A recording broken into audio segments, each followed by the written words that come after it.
they just leave me be? Let them go. You don't owe them a thing. The barn door slammed shut. Who's in Metal my scraped barn? against wood. They locked A me chain in. rattled, then locked with a cold finality that turned Abigail Miller's blood to ice.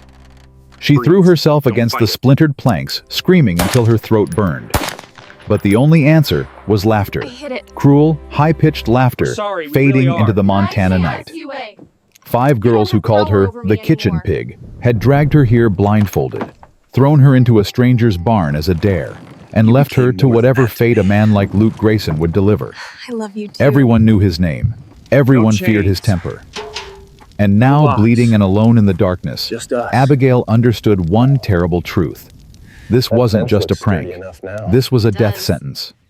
This bread will Before be we ready soon, continue, though. please hit Let it that rise subscribe first. button and stay with me until Why the won't they very just end of leave this me story. be? Drop a comment go. telling me You what don't owe city them a you're thing. watching from. I love seeing how far these tales travel. Now let's begin. The chain hadn't been there when they dragged her across the frozen earth. Abigail knew because she'd looked even through the blindfold's rough weave, even with Sarah Pritchard's fingernails digging into her left arm and Catherine Webb's hand clamped over her mouth. She'd tried to see where they were taking her. The boarding house sat on the east edge of town. She knew every road, every pathway, because for 2 years she'd walked them alone before dawn to fetch water after dark, to empty slop buckets, always when the respectable people wouldn't have to see the fat orphan girl doing the work their daughters refused. But tonight, they'd made sure she saw nothing. "Stop squirming, Abby!" Catherine hissed her breath hot against Abigail's ear. "You're making this harder than it needs to be." Abigail's boot caught on a stone and she stumbled. Margaret Foster, walking behind, shoved her forward. "Clumsy cow. No wonder nobody wants you."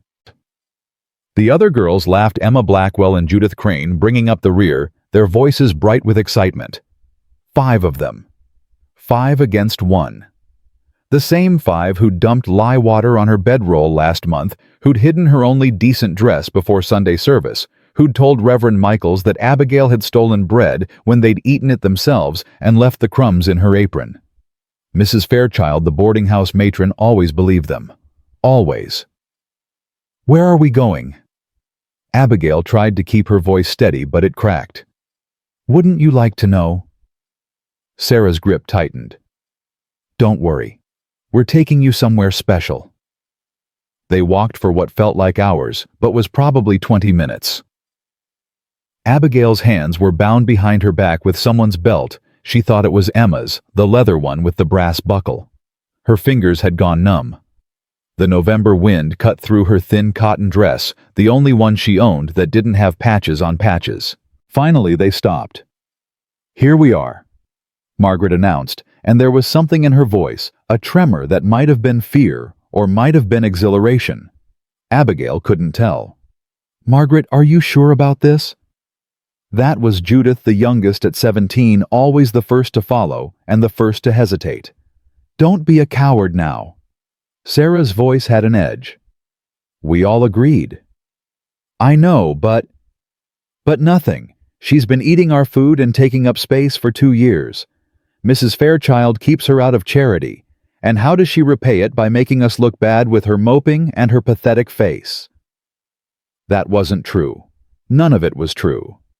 Abigail worked harder than all 5 of them combined, but she'd learned long ago that truth didn't matter when you had no one to speak it for you.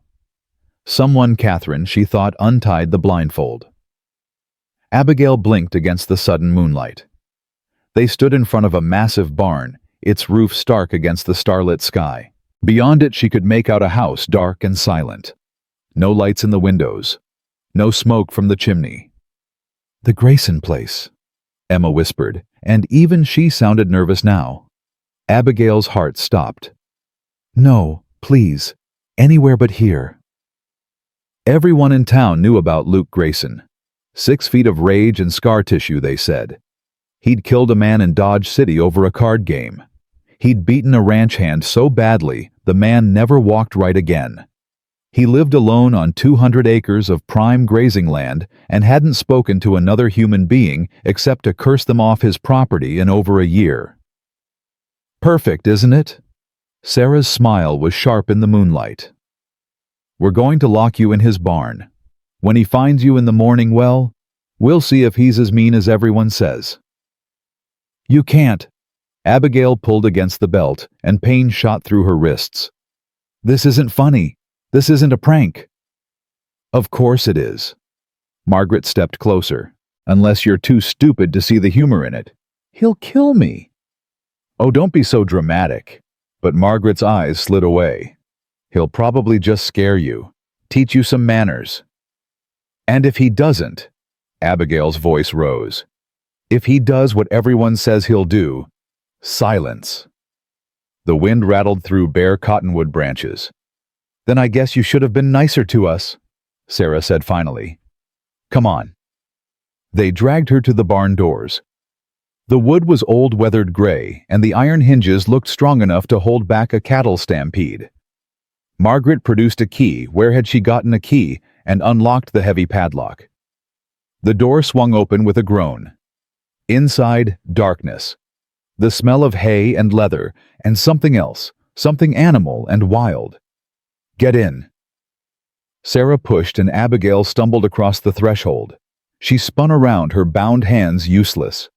"Please, Sarah Catherine, please, we grew up together. We shared a room. Remember when your mother died, Catherine and I sat with you all night." Catherine's face flickered. For one moment, just one, Abigail thought she saw regret. Then Sarah grabbed Catherine's arm. "Don't listen to her. She's manipulating you. I'm begging you. Goodbye, Abby." Margaret swung the door shut. Abigail threw herself against it, but the wood held.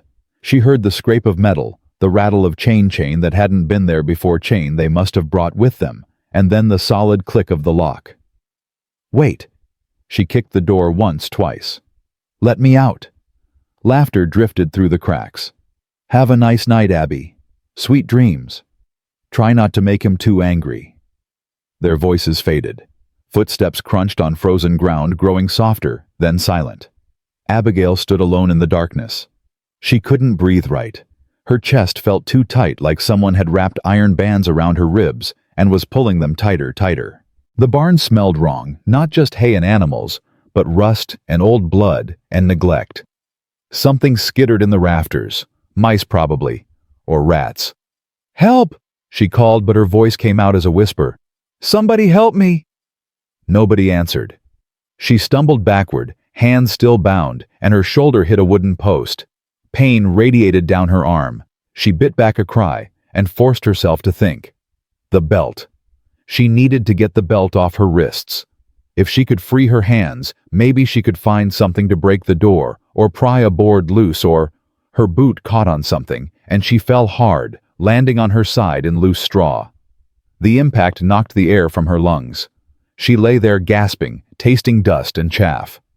Get up, Abigail." She rolled onto her stomach and struggled to her knees. Her fingers were completely numb now. She tried to work the belt buckle, twisting her wrists, ignoring the burn of leather on skin. The buckle's prong caught, released, caught again. Almost. The buckle tore free. The belt fell away. Abigail pulled her hands in front of her and gasped at the pain as blood rushed back into her fingers. Red marks circled both wrists, raw and already starting to bruise. She flexed her fingers slowly, waiting for the tingling to fade. Better. She could work with this. She stood and felt her way along the wall, running her palms over rough wood, searching for a gap or a weak board. Her eyes were adjusting to the darkness. Thin strips of moonlight slipped between the planks, just enough to see shapes, a workbench against the far wall, tools hanging on pegs. Stacks of something, sacks of grain, maybe in the corner. The door was her best option. She pressed against it, testing its strength. Solid. No give at all. She felt for the hinges, but they were on the outside. The lock was on the outside. Everything that could help her was on the outside. She was trapped. "No." She said it out loud, firm. "No, I'm not dying here." She moved to the workbench and ran her hands over its surface. Nails. A hammer too heavy she could barely lift it. Something sharp. She jerked her hand back and felt warm blood on her palm. A saw, she realized. The teeth had cut her. She grabbed a rag from the bench and wrapped her bleeding hand, then kept searching. There had to be something. Anything. A crowbar, a metal rod, something strong enough to... The barn door rattled. Abigail froze. The chain clinked metal, scraping metal. Someone was unlocking the door from outside. They came back. The girls had come back. Thank God they'd come back. They'd realized how dangerous this was. And the door swung open. A man stood silhouetted against the moonlight, broad-shouldered and tall, holding a rifle in one hand. Not the girls. Who the hell? Luke Grayson said, his voice low and rough as gravel, is in my barn. Abigail couldn't move. Couldn't speak. Her legs had turned to water. He stepped inside, and the moonlight caught his face, hard angles, a jaw dark with stubble, eyes that looked black in the shadows. He moved like a predator, careful, and controlled the rifle, never wavering. I asked you a question. His gaze swept the barn and landed on her. You got 3 seconds to answer before I assume you're here to steal from me. I'm not. Her voice broke. I'm not stealing. They locked me in. He went very still. The girls. From town. They locked me in here as a... She couldn't say... Joke couldn't force the word out. As a prank. Silence. He stared at her, and Abigail saw the moment he registered the wrapped hand, the marks on her wrists, the straw in her hair. His expression didn't change, but something shifted in his posture. The rifle lowered an inch. You're bleeding, he said. I cut my hand. On your saw. I was trying to find a way out. How long you been in here? I don't know. Hours, maybe. He muttered something under his breath that might have been a curse. Then he propped the rifle against the wall and crossed to where she stood.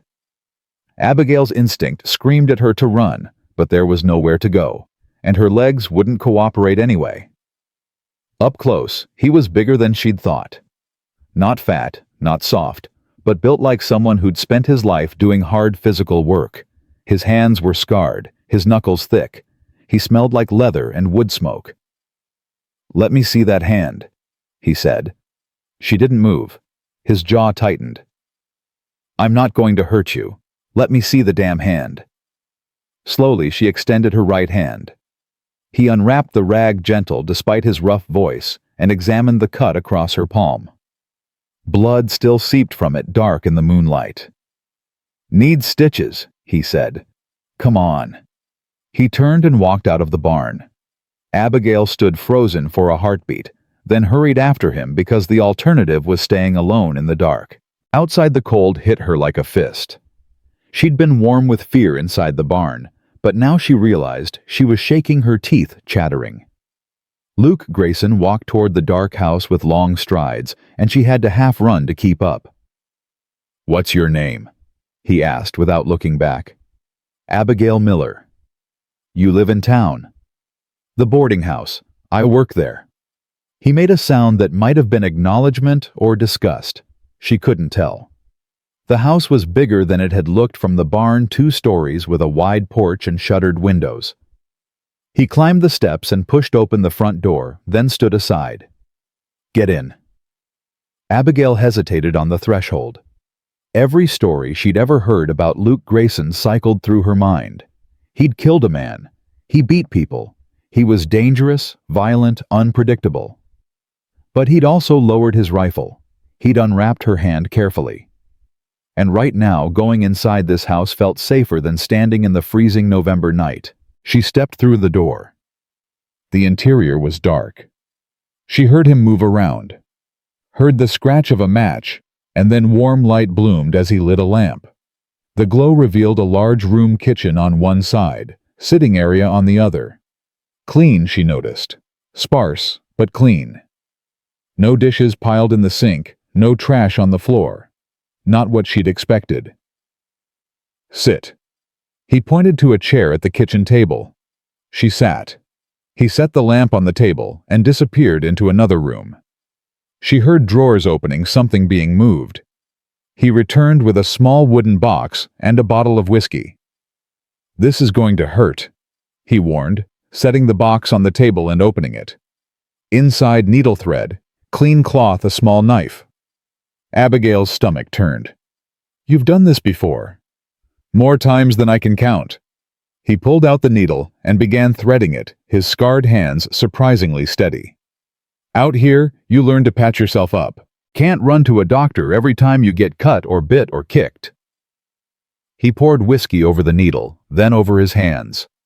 The sharp smell filled the room. "Give me your hand," he said. She extended her palm and he poured whiskey directly into the wound.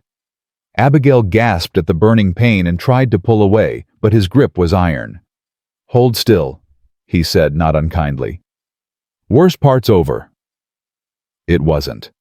The needle piercing her skin was worse, but she bit her lip and watched as he stitched the cut with small, precise movements.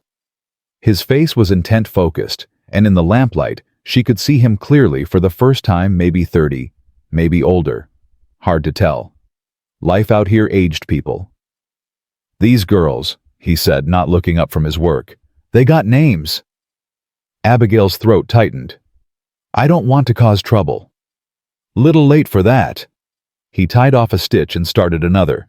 "They locked you in my barn. That's trespassing, unlawful imprisonment, and about a dozen other charges. I want names." "They didn't mean—" "Don't." His voice sharpened. "Don't you dare defend them." She fell silent. He finished the last stitch and cut the thread, then wrapped her hand in clean cloth. "That'll hold for now. Change the bandage twice a day, keep it clean. Should heal up fine if you don't do anything stupid." "Thank you," she whispered. He sat back and looked at her directly for the first time. His eyes weren't black, she realized. Dark brown, almost amber in the lamplight. "You got somewhere to go?" he asked. "The boarding house. The place where the girls who locked you in my barn live." When he put it that way, it sounded insane. She looked down at her bandaged hand. "I work there," she said. "I don't have anywhere else." "Family? No. Friends?" She almost laughed. "No." He rubbed his jaw, a rasping sound. "So they threw you away, and you're planning to walk back and pretend nothing happened. What else am I supposed to do? Press charges? Tell the sheriff. Get them arrested for what they did to you." Now she did laugh, a bitter sound. "The sheriff won't care. Nobody will care. I'm nobody. They have families. They have names. People listen to them." "And you think people won't listen to you?" "I know they won't." She met his eyes. "I'm the orphan girl who scrubs floors. They're Mrs. Webb's daughter, and Mrs. Pritchard's daughter, and Mrs. Foster's daughter. Who do you think the sheriff will believe?" Silence fell between them. Outside, an owl hooted. The lamp flame flickered. "You're right," Luke said finally.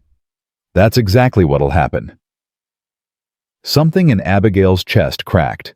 Hearing him confirm it, this stranger who owed her nothing hurt worse than the girl's laughter. "So I go back," she said. "And I keep my mouth shut, and maybe they'll get bored and leave me alone."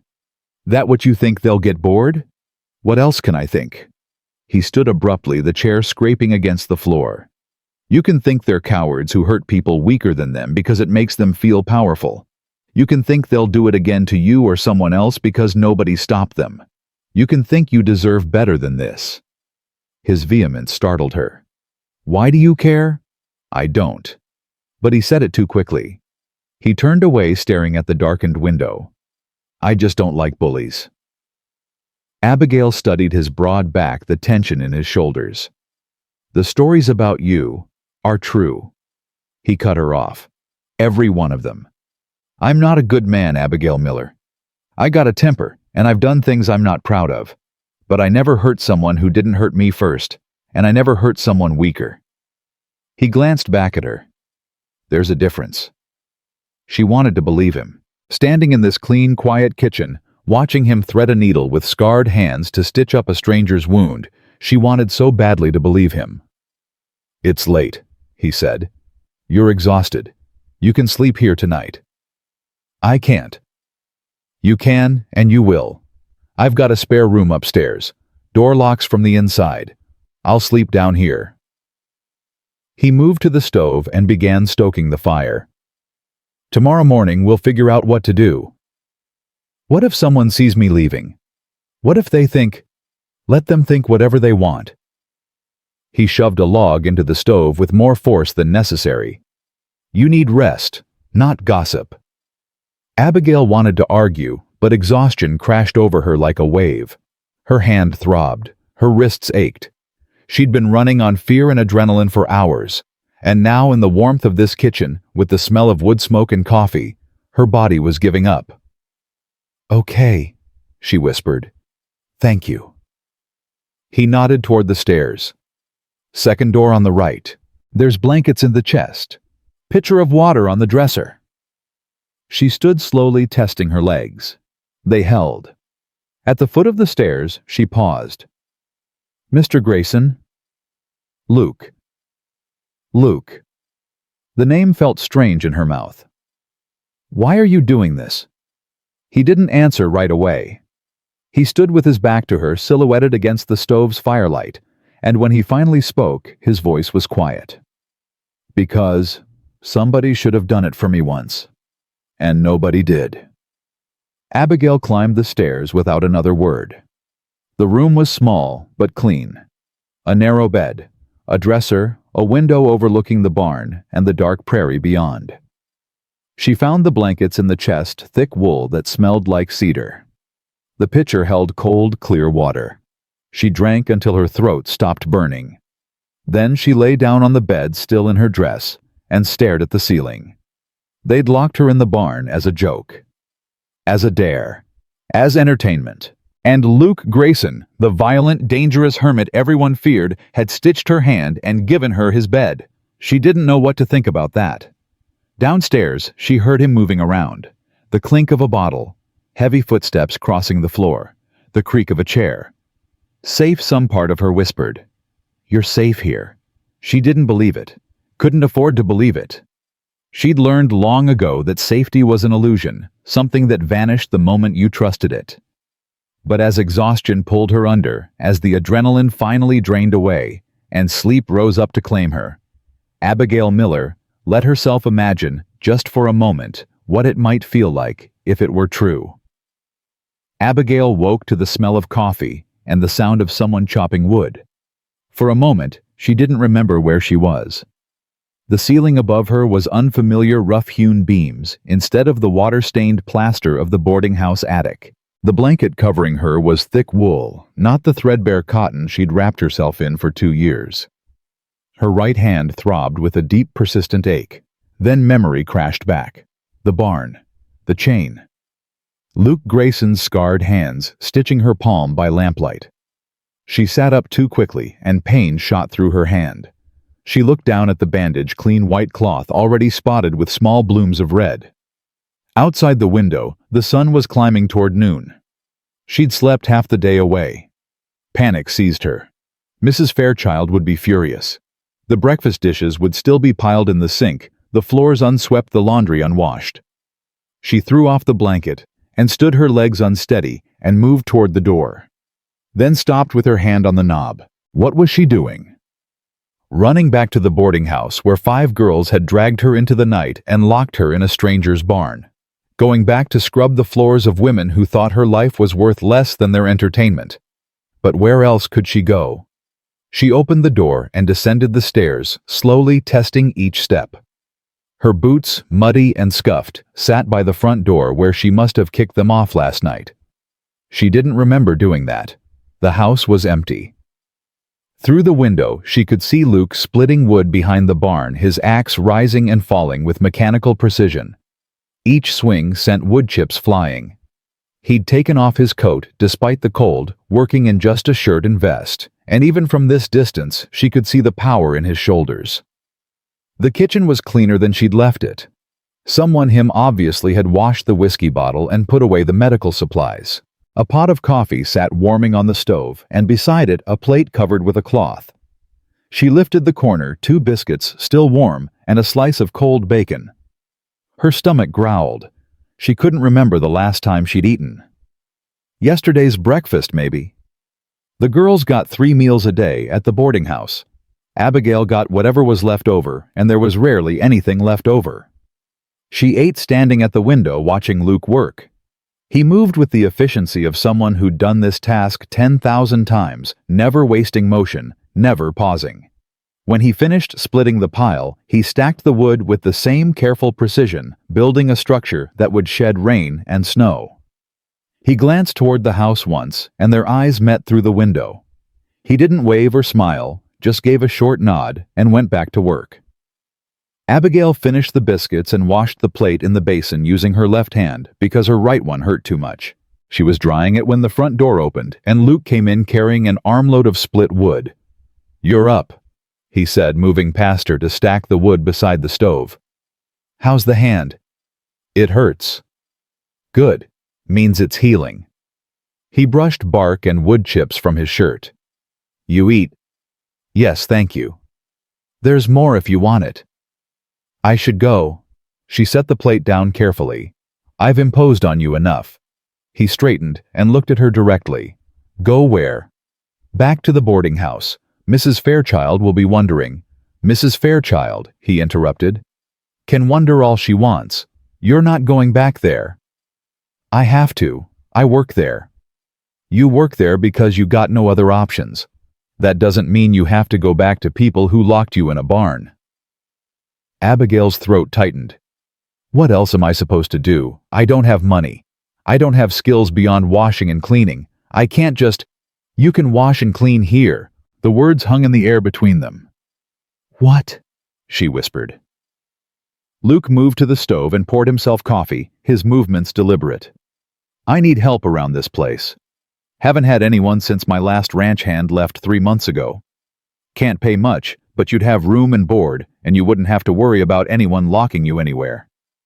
You're offering me a job. I'm offering you a choice." He turned to face her, cup in hand. "You can go back to that boarding house and pretend last night didn't happen. Let those girls get away with what they did. Keep scrubbing their floors until the next time they decide you're good for entertainment. Or you can stay here, work for your keep, and tell them all to go to hell." It was insane. Completely insane.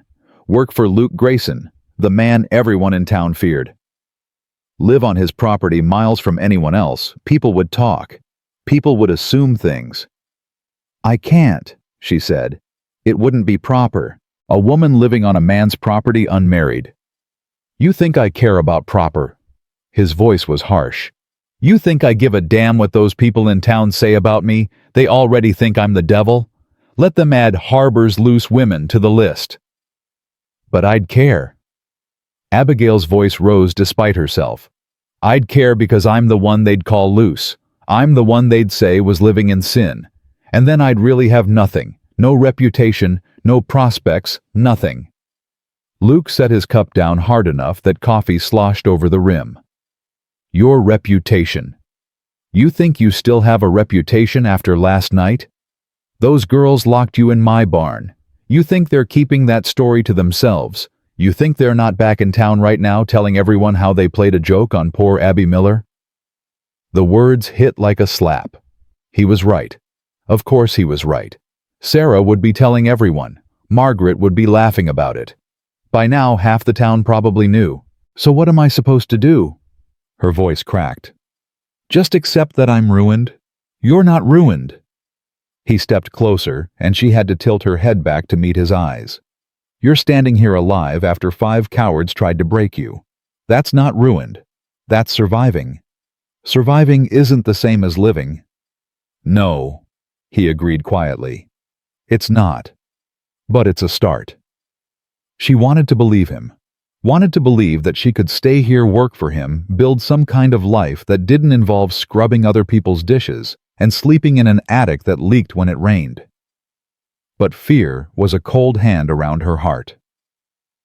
"What if you're like them?" she asked. "What if you hurt me?" He flinched, actually flinched like she'd struck him. "Then you leave. Take the horse in the barn, the bay mare, she's gentle, and you ride into town, and you tell the sheriff Luke Grayson laid hands on you, and I'll deserve whatever I get. You'd let me take your horse?" "It's not about the horse." His jaw was tight. It's about making sure you know you're not trapped here. You can leave any time. No chains, no locks. The sincerity in his voice undid something in Abigail's chest. She looked down at her bandaged hand, at the blood seeping through the cloth, and thought about the careful way he'd stitched her palm, the gentle way he'd unwrapped the rag, the blankets he'd given her, and the bed he'd given up. "If I stay," she said slowly, "what would you expect from me? Cooking, cleaning, mending. Same work you did at the boarding house, but for one person instead of 6. I'm out on the range most days checking fences and moving cattle. You'd have the house to yourself. And at night..." He understood what she was asking. "You get your room upstairs. Door locks from the inside. I sleep down here or in the barn. We don't talk about it, and we don't make it anyone else's business. People will assume. Let them." He picked up his coffee and drained it. "I stopped caring what people assume about me a long time ago." Abigail studied him, this hard-scarred man who everyone said was dangerous, who'd shown her more kindness in 12 hours than she'd received in 2 years. It was madness to trust him. Absolute madness. But what was sanity worth if it meant going back to that attic room, that cold water basin, those 5 girls who thought her pain was funny? "Okay," she whispered. "I'll stay." Something shifted in his expression, not quite relief, but close. "Good. I'll ride into town this afternoon. Get your things from the boarding house." "I'll come with you." "No." The word was flat final. "You stay here. I'll handle it. They're my things. And I'm not letting you walk back into that place where they locked you in a barn." His voice was hard again, sharp-edged. "You stay here. That's not negotiable." She wanted to argue, but the steel in his voice stopped her. Besides the thought of facing Mrs. Fairchild, of walking past Sarah and Catherine and Margaret with their knowing smiles, made her stomach turn. "All right," she said. "But be careful. Mrs. Fairchild can be... I've dealt with worse than boarding house matrons." He moved toward the door, then paused. "While I'm gone, there's bread in the cupboard and butter in the cold box. Eat whatever you want. And don't touch the rifle by the door, it's loaded." Then he was gone, the door closing behind him with a solid thunk. Abigail stood alone in the kitchen, her bandaged hand throbbing, her future suddenly terrifyingly uncertain. Through the window she watched Luke saddle a big gray gelding and swing into the saddle with practiced ease. He rode toward town without looking back. She should feel afraid, she thought. Should feel vulnerable, alone in a strange man's house. But instead she felt something she hadn't experienced in years, curious. What would it be like to wake up here every morning? To work for one person instead of 6? To sleep without wondering if someone would pour water on her bed, or hide her shoes, or whisper cruel things through the wall? The house was so quiet. At the boarding house there was always noise, girls laughing, Mrs. Fairchild shouting orders, doors slamming. Here silence wrapped around her like a blanket. She explored slowly, carefully, like someone walking through a museum. The sitting room held a worn leather chair, a small table, a shelf of books. She ran her finger along the spines. Practical volumes, mostly animal husbandry, crop rotation, weather patterns. But tucked at the end, almost hidden, a volume of Shakespeare's sonnets, the binding cracked from use. Luke Grayson read Shakespeare. She pulled it out carefully and opened to a random page. Someone had underlined passages, made notes in the margins in cramped handwriting. This, written beside Sonnet 29, "When the darkness comes." Abigail closed the book quickly, feeling like she'd seen something private. She slid it back onto the shelf. The rest of the downstairs was equally sparse, functional furniture. Nothing decorative, everything clean but worn. A man's house. A lonely man's house. She climbed the stairs and looked into the other rooms. One was clearly Luke's, the bed, unmade clothes folded on a chair, boots by the door. She didn't go in.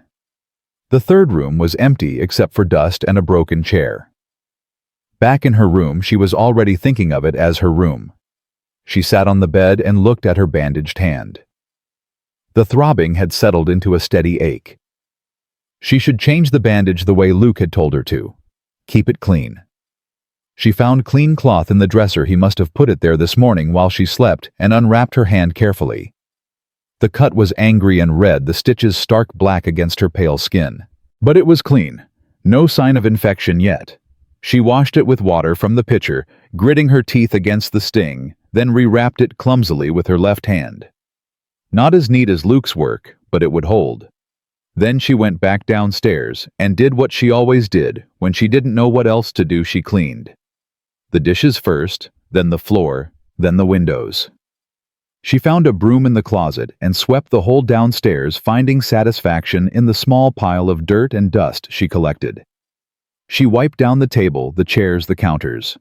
She checked the cold box and found it nearly empty. Just some butter, a few eggs, a chunk of salt pork. The man needed groceries.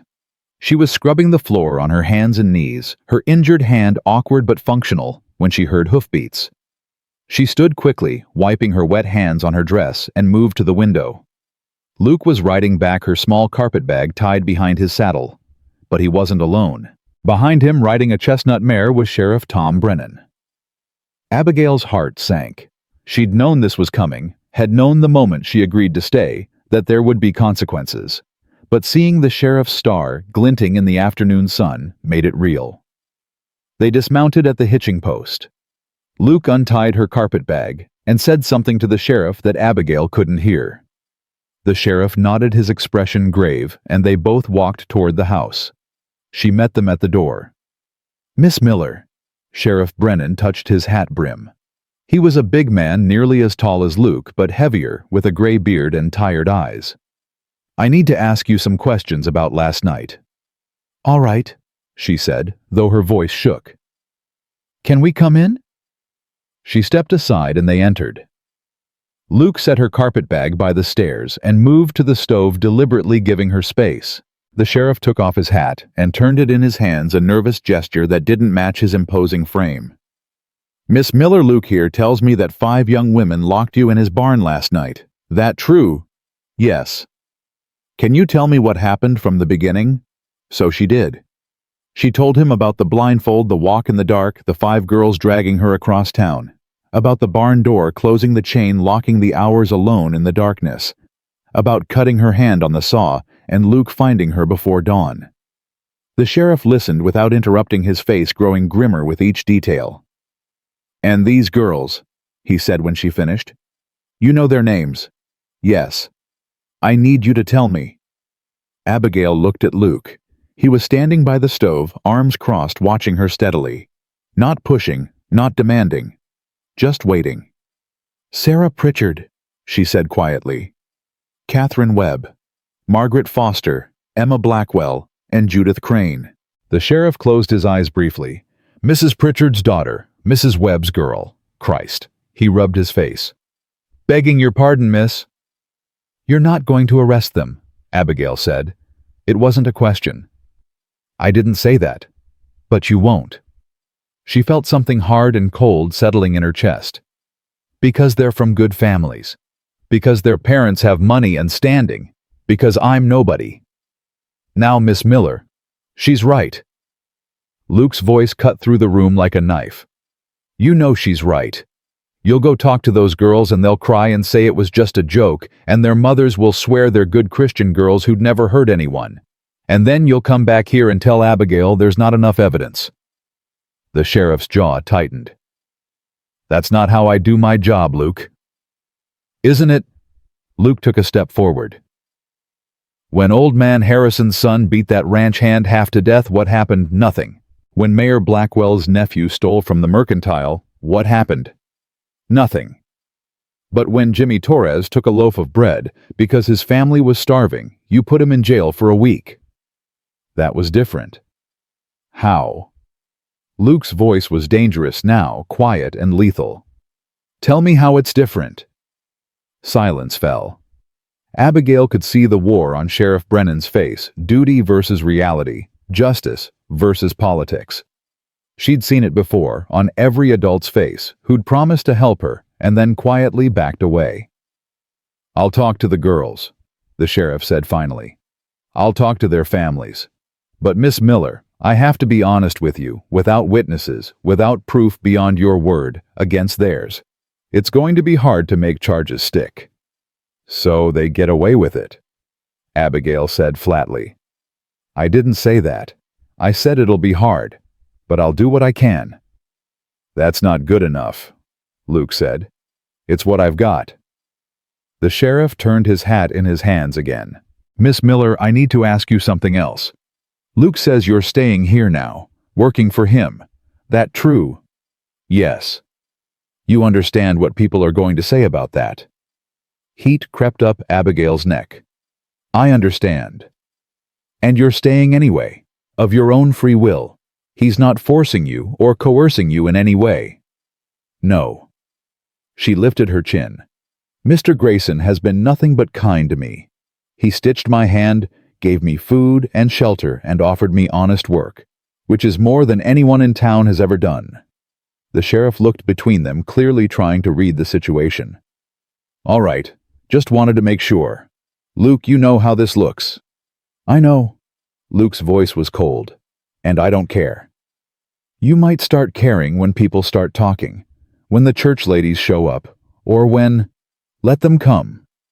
Luke moved to stand beside Abigail, not touching her, but close enough that she could feel his presence like a wall at her back. "Anyone who wants to run their mouth about Abigail can say it to my face, and then we'll see how brave they are." The sheriff sighed heavily. "I'm trying to help you both here." "Then help by doing your job," Luke said. "Arrest the girls who committed a crime. Make them answer for what they did. Don't stand here and tell us how hard it's going to be." "I'll do what I can," the sheriff repeated. He put his hat back on and nodded to Abigail.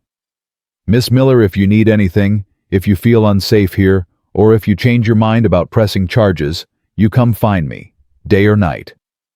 "Thank you, Sheriff." He left without another word, mounting his horse and riding back toward town at a slow trot. Abigail and Luke stood in the doorway watching him go. "He won't arrest them," Abigail said quietly. "No, he won't." "So what do I do now?" Luke looked down at her, and something in his expression made her breath catch. "You live. You work. You show them that they didn't break you. What if they already did? Then you put yourself back together." He picked up her carpet bag and held it out. "One piece at a time." She took the bag with her good hand. It was lighter than she remembered everything she owned in the world, fitting in one small bag. 2 dresses, a shawl, a hairbrush, a small Bible her mother had given her before she died. Not much to show for 22 years of life. "I should unpack," she said. "And I should check the north fence. Saw some broken posts yesterday." He moved toward the door, then paused. "Abigail." "Yes." "You did the right thing, telling the sheriff their names. Don't second-guess that. Even if nothing comes of it. Even then." His hand rested on the doorframe. "Sometimes doing the right thing doesn't feel like winning, but it's still right." Then he was gone, striding toward the barn with that same purposeful energy she'd noticed earlier. Always moving, always working. Like if he stopped for too long, something dark might catch up with him. Abigail carried her bag upstairs and unpacked slowly. Her 2 dresses, both patched and faded, went into the empty dresser. The shawl she draped over the chair. The hairbrush and Bible she set on the small table by the bed. That was it. Her entire life put away in 5 minutes. She sat on the bed and looked around the room. Sunlight streamed through the window, warm and golden. Outside she could hear birds singing the distant lowing of cattle, the whisper of wind through grass. Peaceful sounds. Safe sounds. But safety was an illusion.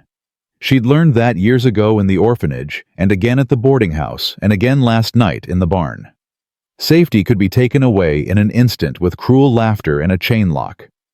She touched her bandaged hand gently. It still hurt, but the pain was clean somehow. Honest. Not like the pain of being mocked or ignored or treated like she didn't matter. Luke had stitched her hand, had given her a bed and food and a choice, had stood beside her when the sheriff came, not pushing her, but not abandoning her either. Why? That was the question that kept circling through her mind. Why would a man like Luke Grayson, a man everyone feared, a man who lived alone and spoke to no one, why would he care what happened to her? Maybe he didn't.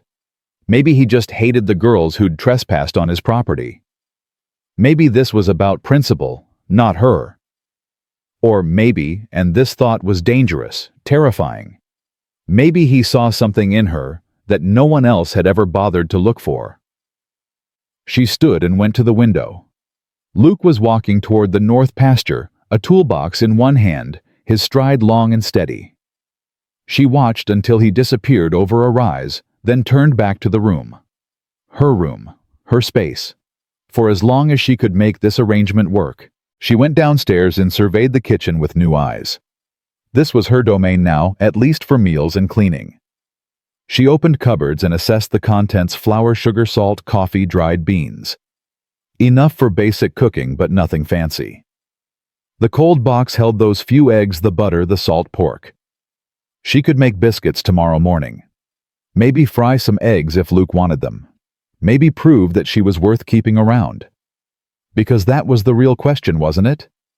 Not whether Luke would hurt her, she was starting to believe he wouldn't, but whether she'd be useful enough to stay. She'd learned long ago that love was too much to hope for, but usefulness she could manage. She spent the rest of the afternoon cleaning things that were already clean, organizing things that didn't need organizing, making herself indispensable through sheer determination. By the time Luke returned at dusk, his hands dirty and a broken fence post over his shoulder, she had dinner ready, beans and salt pork and fresh biscuits that had only burned a little around the edges. He washed at the basin outside, then came in and stopped in the doorway. "You didn't have to do all this. I wanted to earn my keep." He looked at the table set with 2 plates, 2 cups, 2 forks, and something crossed his face too quickly for her to read. "Looks good." They sat down and Abigail realized she'd never eaten a meal at a table with just one other person. At the boarding house, it had been 6 girls, and Mrs. Fairchild, everyone talking over each other, fighting for the good pieces of meat.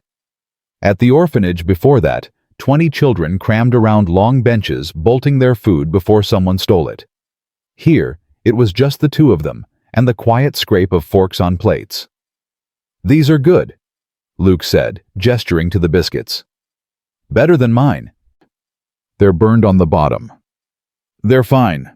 He took another bite to prove it. "You didn't have to. I mean, I don't expect—" He trailed off, looking frustrated. Abigail realized he was trying to tell her something, but didn't have the words. "I don't mind cooking," she said carefully. "I like it, actually, when there's enough food and nobody's rushing me." He nodded, relief crossing his face. They ate in silence for a few more minutes. "The north fence is fixed," he said eventually, "but the east one's going to need work tomorrow. Whole section washed out in last month's rain."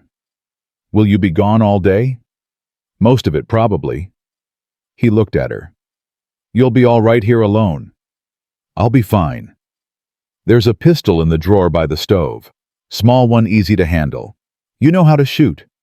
She shook her head. "I'll teach you tomorrow before I go, just in case." "In case of what?" His jaw tightened. "In case those girls decide to come back. In case anyone decides you're an easy target because you're alone." The thought hadn't occurred to her, but now that he'd said it, fear curled in her stomach. "You think they'd come here?" "I think people do stupid things when they think they can get away with it." He pushed his plate away.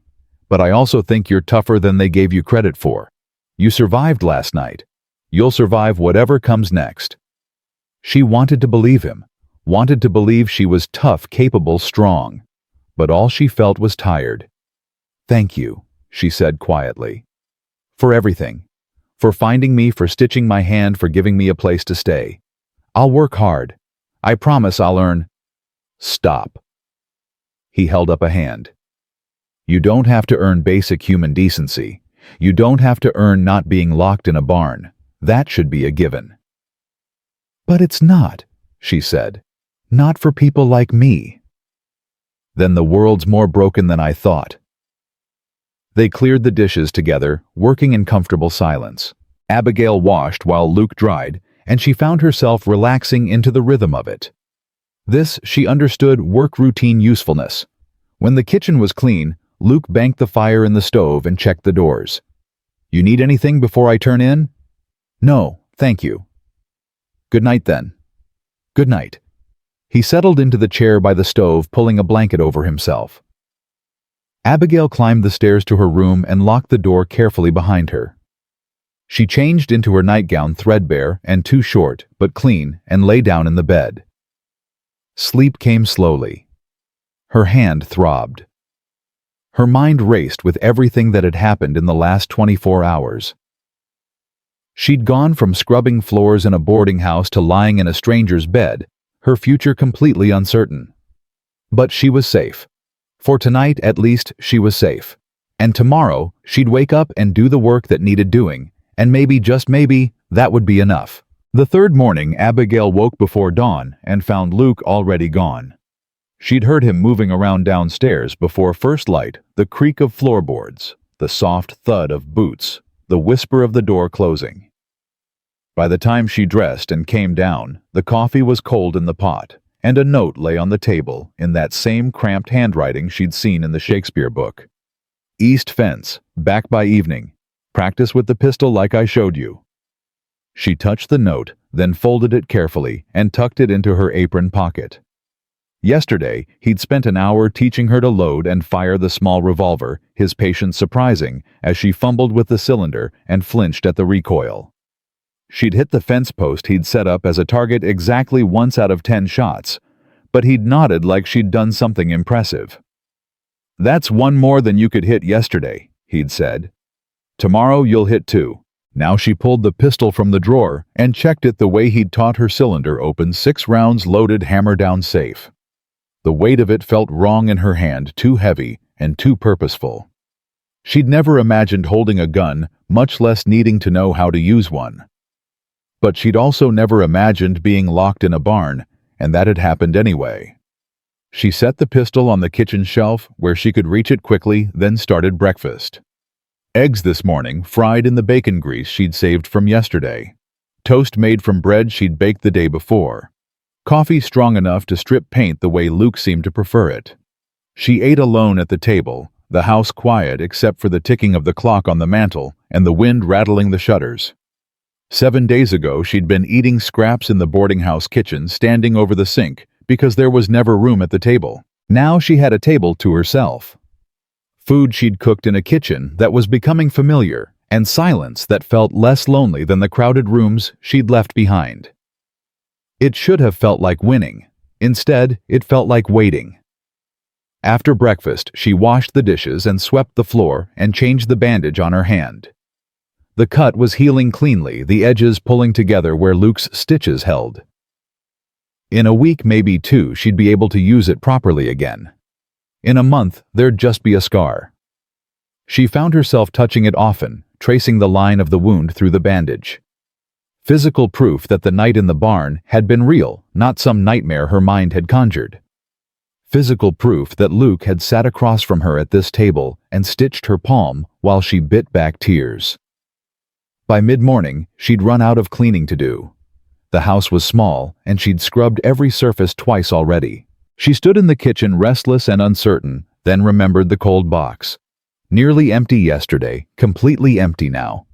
Luke would need food when he came back, and she'd eaten the last of the eggs. The thought of riding into town made her stomach clench. But there was a root cellar she'd seen the door behind the house. Maybe there was something down there she could use. She found the cellar stocked better than the kitchen sacks of potatoes and onions, jars of preserved tomatoes and beans, a ham hanging from the rafters. Enough to feed one person through winter, but just barely.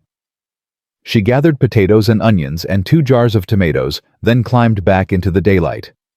That's when she heard the wagon. Her first instinct was to run inside, bar the door, grab the pistol. but she forced herself to stay still, shading her eyes against the morning sun, watching as the wagon crested the rise and rolled toward the house. Not the sheriff this time. A woman driving older with gray hair pulled back in a severe bun.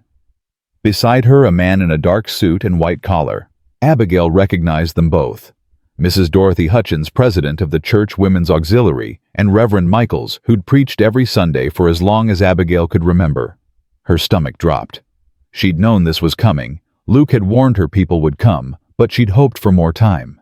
More time to figure out what to say, how to defend her presence here, how to explain that staying with Luke Grayson was somehow more respectable than returning to the boarding house where 5 girls had dragged her into the night.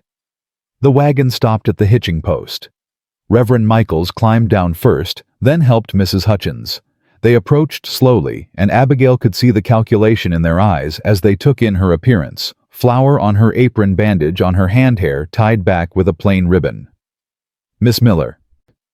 Reverend Michaels spoke first, his voice carrying the same sonorous tone he used in the pulpit. "We'd like to speak with you." "Of course, Reverend." Abigail set down the vegetables and wiped her hands on her apron, buying herself a few seconds to think. "Would you like to come inside?" "That would be appropriate." Mrs. Hutchins' gaze swept over the house, the barn, the empty space where Luke's horse should be. "Is Mr. Grayson present?" "He's working the east fence. Won't be back until evening." "I see." Mrs. Hutchins exchanged a glance with the Reverend. "Then perhaps it's best we speak privately." They followed her into the house, and Abigail felt their judgment like a physical weight as they took in the clean kitchen, the dishes drying by the sink, the 2 chairs at the table. Evidence of domesticity. Evidence of a woman living in a man's house. "Please sit." Abigail gestured to the table. "Can I offer you coffee?" "No, thank you." Mrs. Hutchins sat ramrod straight, her hands folded on the table. "We won't be staying long." Reverend Michaels remained standing, his hands clasped behind his back. "Miss Miller, we've heard some concerning reports about your current living situation." "Have you?" It wasn't a question. "Sheriff Brennan came to see us yesterday. He mentioned that you're now residing here on Mr. Grayson's property, working as his housekeeper." "That's correct." "Unchaperoned," Mrs. Hutchins added, her voice sharp. "Without proper supervision or arrangement. Surely you understand how inappropriate this appears." Abigail felt anger rising in her chest, hot and sharp. More inappropriate than being locked in a barn. Silence. Mrs. Hutchins' lips thinned. "We've heard about that incident as well," Reverend Michaels said carefully. "A regrettable prank that got out of hand. The young women involved are deeply sorry for any distress they caused." "Deeply sorry." Abigail repeated the words, slowly tasting their emptiness. "Did they tell you they chained the door shut? Did they mention I was bleeding when Mr. Grayson found me? Did they explain that I spent hours in the dark terrified because they thought it would be funny? Miss Miller?" "No." She stood abruptly, her chair scraping against the floor. "You don't get to come here and tell me I'm being inappropriate when those girls committed a crime and you're calling it a prank. You don't get to lecture me about respectability when I'm the one with stitches in my hand." Mrs. Hutchins's face flushed. "Young lady, I understand you're upset, but that doesn't excuse living in sin with a man of questionable character." "Living in sin?" Abigail's voice rose despite herself. "I sleep in a locked room upstairs. Mr. Grayson sleeps down here or in the barn. We eat meals at the same table, yes, and I cook and clean because that's the work he's hired me to do. If that's sin in your eyes, then every housekeeper in Montana Territory is a sinner. Every housekeeper doesn't live on an isolated ranch with a violent man," Mrs. Hutchins snapped. "Luke Grayson has a reputation, Miss Miller. He's dangerous. He's hurt people." "He hasn't hurt me." Abigail met her gaze steadily. "He's shown me more kindness in 3 days than anyone in town has shown me in 2 years. So forgive me if I don't take your concern seriously." Reverend Michaels stepped forward, his expression earnest. "Miss Miller, we're not your enemies. We want to help you. The church can arrange for you to stay with a respectable family." Mrs. Henderson has offered to take you in. You'd have a room proper, work a chance to rebuild your reputation. My reputation? Abigail laughed a bitter sound. You mean the reputation those 5 girls destroyed when they locked me in Mr. Grayson's barn and then told everyone about it? That reputation. All the more reason to return to town, Mrs. Hutchins said. Living out here only confirms the worst of what people are saying. And what are they saying? Mrs. Hutchins hesitated, then spoke with obvious reluctance. That you're Luke Grayson's companion. That you've chosen this life willingly. That you've made yourself available to him in exchange for room and board. The words hit like slaps. Abigail felt heat creep up her neck, anger and shame mixing until she couldn't tell them apart. So I can starve in town with my reputation intact, or I can eat here and be called a whore. Is that my choice? Miss Miller? Reverend Michaels looked genuinely shocked. Please, there's no need for such language. Isn't there? She spread her hands, her bandaged palm stark white in the morning light. You come here to a man's house to tell a woman who was nearly killed by your church members' daughters that she should care what those same people think of her. You offer me charity as long as I'm willing to be grateful and quiet and ashamed. Well, I'm done being ashamed. I didn't do anything wrong. You're living with a man outside of marriage, Mrs. Hutchins said. That's wrong by any definition. Then maybe the definitions need to change. Abigail's voice was steady now, the anger crystallizing into something harder, colder. Maybe we should define wrong as locking someone in a barn. Maybe we should define sin as turning away from someone who needs help because they're not from the right family. Maybe we should look at the people in town who smile on Sunday and do terrible things on Monday instead of judging the ones who are just trying to survive. Reverend Michaels and Mrs. Hutchins exchanged another glance. She could see them reassessing, recalculating. She wasn't playing the role they'd expected, the grateful, ashamed girl who'd accept their charity and disappear quietly back into town. Miss Miller, Reverend Michaels said finally, I can see you're determined in this course. But I must warn you, if you continue living here, the church cannot support you. We cannot condone this arrangement. You'll be on your own. I've always been on my own, Abigail said quietly. At least now I'm on my own terms. Mrs. Hutchins stood gathering her shawl. Then there's nothing more to say. I pray you'll reconsider before it's too late. Before Mr. Grayson shows his true nature and you have nowhere to turn. If that happens, Abigail said, I'll deal with it. Just like I dealt with everything else. They left without another word, climbing back into their wagon and driving away toward town. Abigail stood in the doorway and watched them go, her hands shaking with adrenaline. She'd done it. She'd stood up to them, defended herself, refused to be ashamed. It should have felt like victory. Instead, it felt like she'd just burned the last bridge between herself and the only world she'd ever known. She went back inside and sat at the table, her legs suddenly weak. The pistol on the shelf seemed to mock her, all that bravery and words. But could she actually pull the trigger if someone threatened her? Could she survive out here, cut off from town, dependent on a man she'd known for 3 days? What had she done? The door opened, and Abigail jumped, her hand flying to the pistol before she recognized Luke's silhouette. He stepped inside, dusty and tired, and stopped when he saw her face. What happened? His voice was sharp. Are you hurt? No, I'm fine. She took a breath. Reverend Michaels and Mrs. Hutchins were here. His expression darkened. What did they want? To save me from you. She tried to smile, but it came out wrong. To offer me charity if I'd leave and go back to town where I belong. And what did you tell them? That I'm staying. Something shifted in his face. Relief maybe, or respect. He moved to the basin and washed his hands, the silence stretching between them. They'll make things harder for you now, he said finally. The church has influence.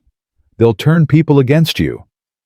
People were already against me. At least now I chose it.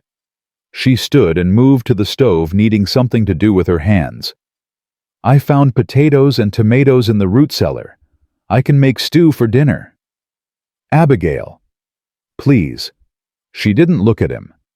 Please don't tell me I made a mistake. Don't tell me I should have gone with them. I can't hear that right now. I wasn't going to say that. His voice was gentle. I was going to say, you're braver than you think. She turned to face him. He was watching her with an expression she couldn't quite read, something between admiration and concern. I don't feel brave, she admitted. I feel terrified. That's what brave is, being terrified and doing it anyway. He pulled out a chair and sat heavily. You stood up to them. That's more than most people would do. I didn't have a choice. You always have a choice. You just picked the harder one. He rubbed his face, leaving streaks of dirt on his forehead. They're going to come back, you know, or they'll send others. They won't stop until they've convinced you to leave, or convinced the whole town you're a lost cause. Then they'll waste a lot of time.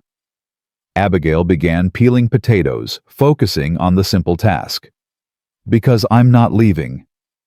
Why? The question was quiet but intense. Why are you staying? Really? She didn't answer right away. The potato skin came away in long strips, exposing white flesh underneath. Why was she staying? Because she had nowhere else to go. Because Luke had been kind to her. Because leaving felt like giving those girls exactly what they wanted. Because for the first time in my life, she said slowly, someone treated me like I mattered. You didn't have to help me. You could have turned me into the sheriff, or sent me back to town, or left me in that barn to freeze. But you didn't. You stitched my hand and gave me food and offered me work. Not out of charity or pity, but because you needed help and I could provide it. That's... Her voice cracked. That's the first time anyone's seen me as useful instead of burdensome. Silence.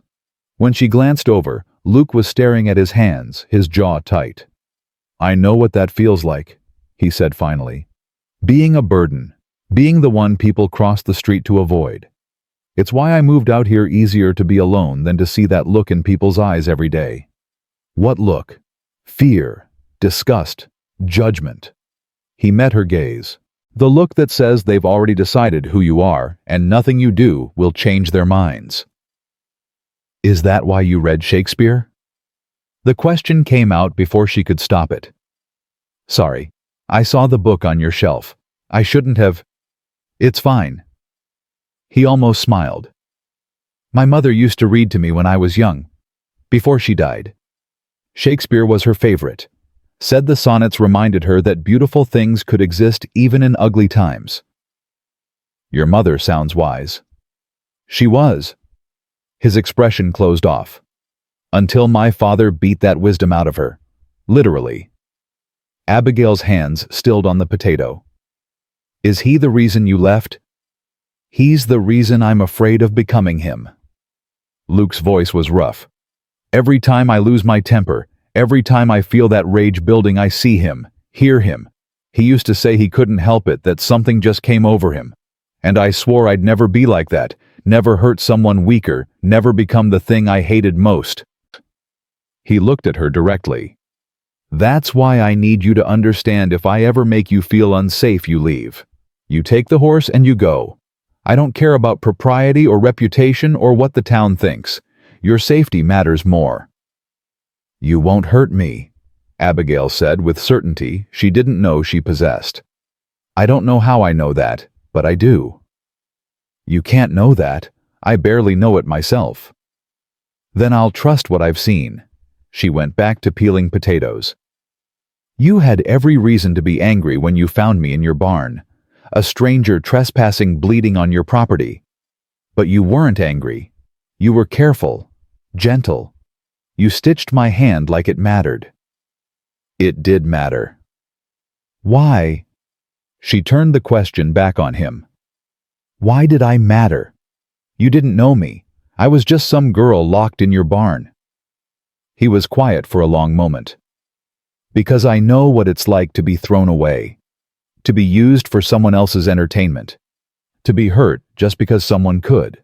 He stood and moved to the window, looking out at the prairie stretching to the horizon. When I was 16, my father got drunk and decided I needed to learn a lesson. Beat me so bad I couldn't walk for a week. The neighbors heard. The sheriff heard. Nobody did anything because my father was a respected rancher and I was just a troublemaking kid. So I learned the lesson all right, just not the one he intended. I learned that power protects power, and the rest of us are on our own. What did you do? I waited until I was big enough to fight back. Then I left. Worked ranches from here to Kansas, saved my money, bought this land, built this house with my own hands. And I swore that if I ever saw someone being thrown away the way I was thrown away, I'd do something about it. He glanced back at her. That's why you mattered, Abigail. Because nobody should have to learn the lesson I learned. She set down the potato and moved to stand beside him at the window. Outside the prairie, grass rippled in the wind like water. It looked endless, beautiful, and terrifying all at once. Thank you, she said quietly, for telling me that, for trusting me with it. Trust. He said the word like he was testing its weight.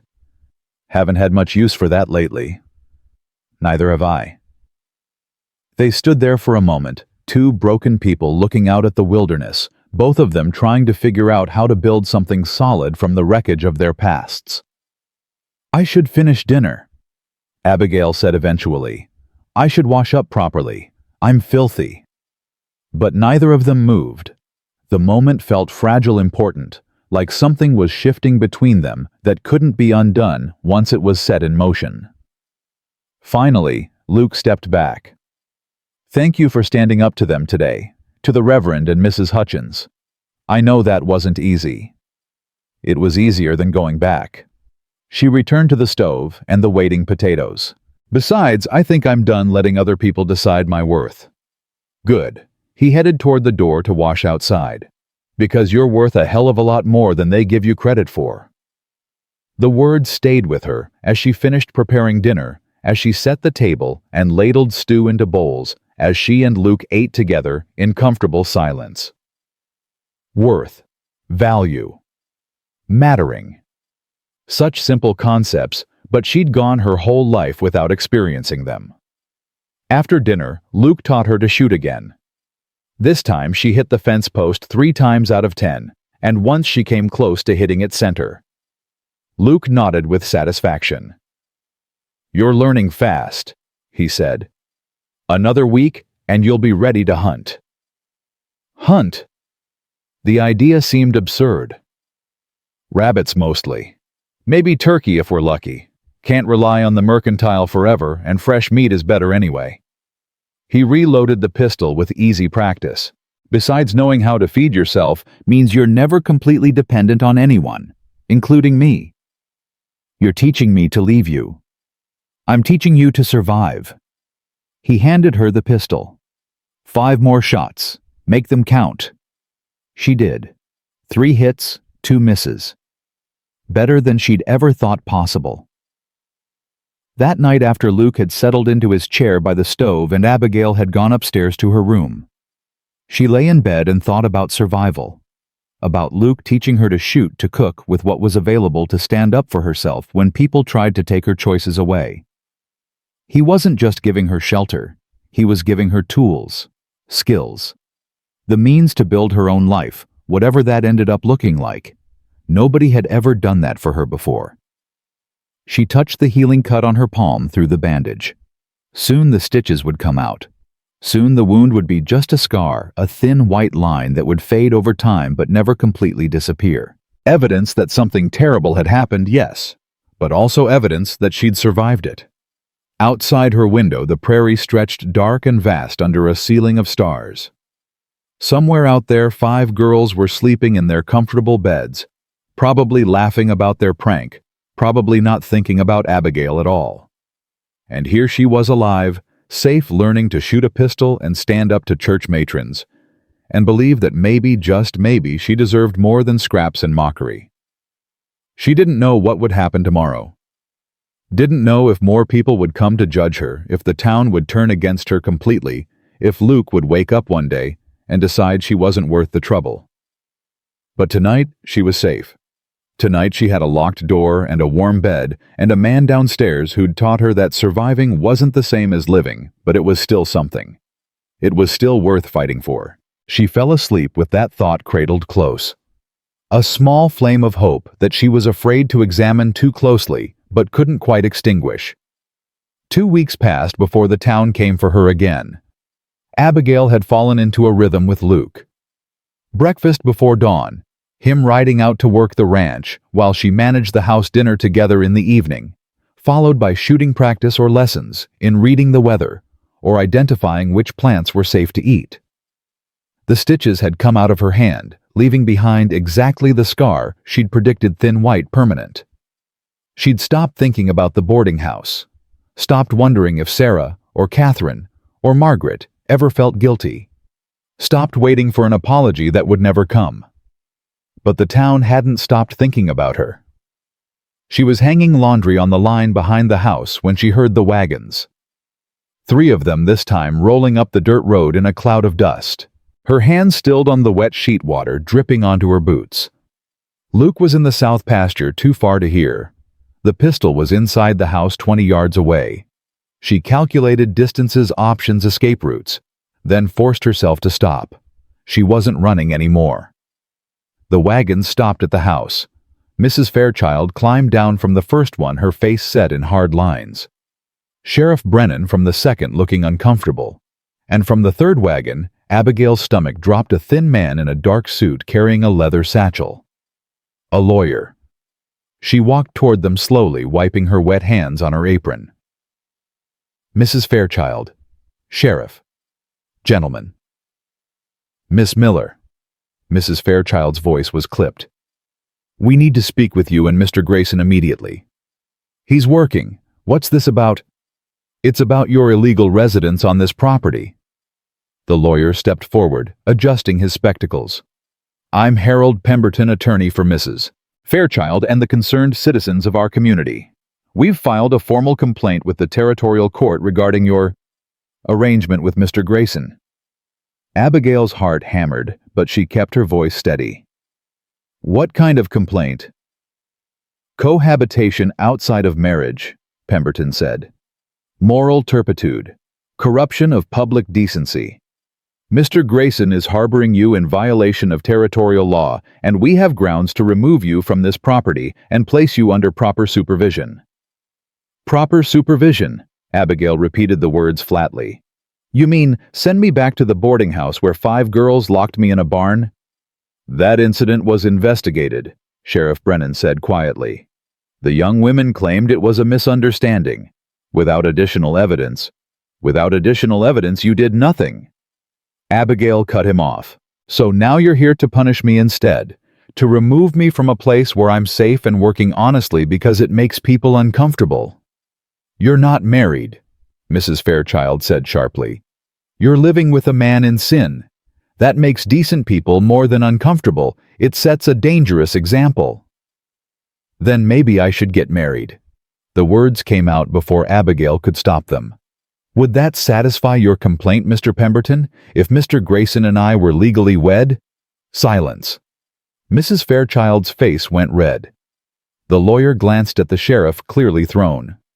That would be irregular, Pemberton said finally. A marriage of convenience solely to avoid legal consequences. Would be perfectly legal, a voice said behind Abigail. She spun. Luke was walking up from the barn, his rifle slung over his shoulder, his face dark with anger. He must have seen the wagons from the pasture and ridden back fast. His horse was lathered and breathing hard at the hitching post. Luke Grayson. Pemberton straightened. We're here on official business regarding Miss Miller's... I heard what you're here for. Luke stopped beside Abigail, close enough that she could feel heat radiating from him. You're here to drag her back to the same place that tried to kill her. You're here to punish her for surviving. We're here to uphold community standards, Mrs. Fairchild said coldly. Something you clearly have no interest in. You're right. I don't. Luke's voice was hard. I don't care about your standards or your complaints or your moral outrage. What I care about is that woman standing right there who works harder than anyone I've ever met, who's never asked for anything she hasn't earned, who deserves better than to be treated like property. You can move around at will. Then marry her, Mrs. Fairchild snapped. If you care so much, make it legal, or admit this is exactly what it looks like, a lonely man taking advantage of a desperate girl. Luke's jaw clenched, and Abigail saw his hands curl into fists. She touched his arm lightly, a warning. Don't, she said quietly. She wants you to lose your temper. Don't give her the satisfaction. He took a breath, uncurled his fingers. Sheriff, what does the law actually say? Can they force Abigail to leave? Brennan shifted uncomfortably. Technically, if Miss Miller is unmarried and living with a man not her husband, the court can rule it's an immoral arrangement. They could order her removed to a suitable guardian. Meaning Mrs. Fairchild, Abigail said bitterly. Or another respectable family willing to take responsibility for you. Brennan looked genuinely regretful. I'm sorry, Miss Miller. I tried to discourage this action, but Mrs. Fairchild was insistent. Of course she was. Luke's voice was harsh. Can't have anyone escaping her control. Can't have a girl who scrubbed her floors actually finding somewhere better.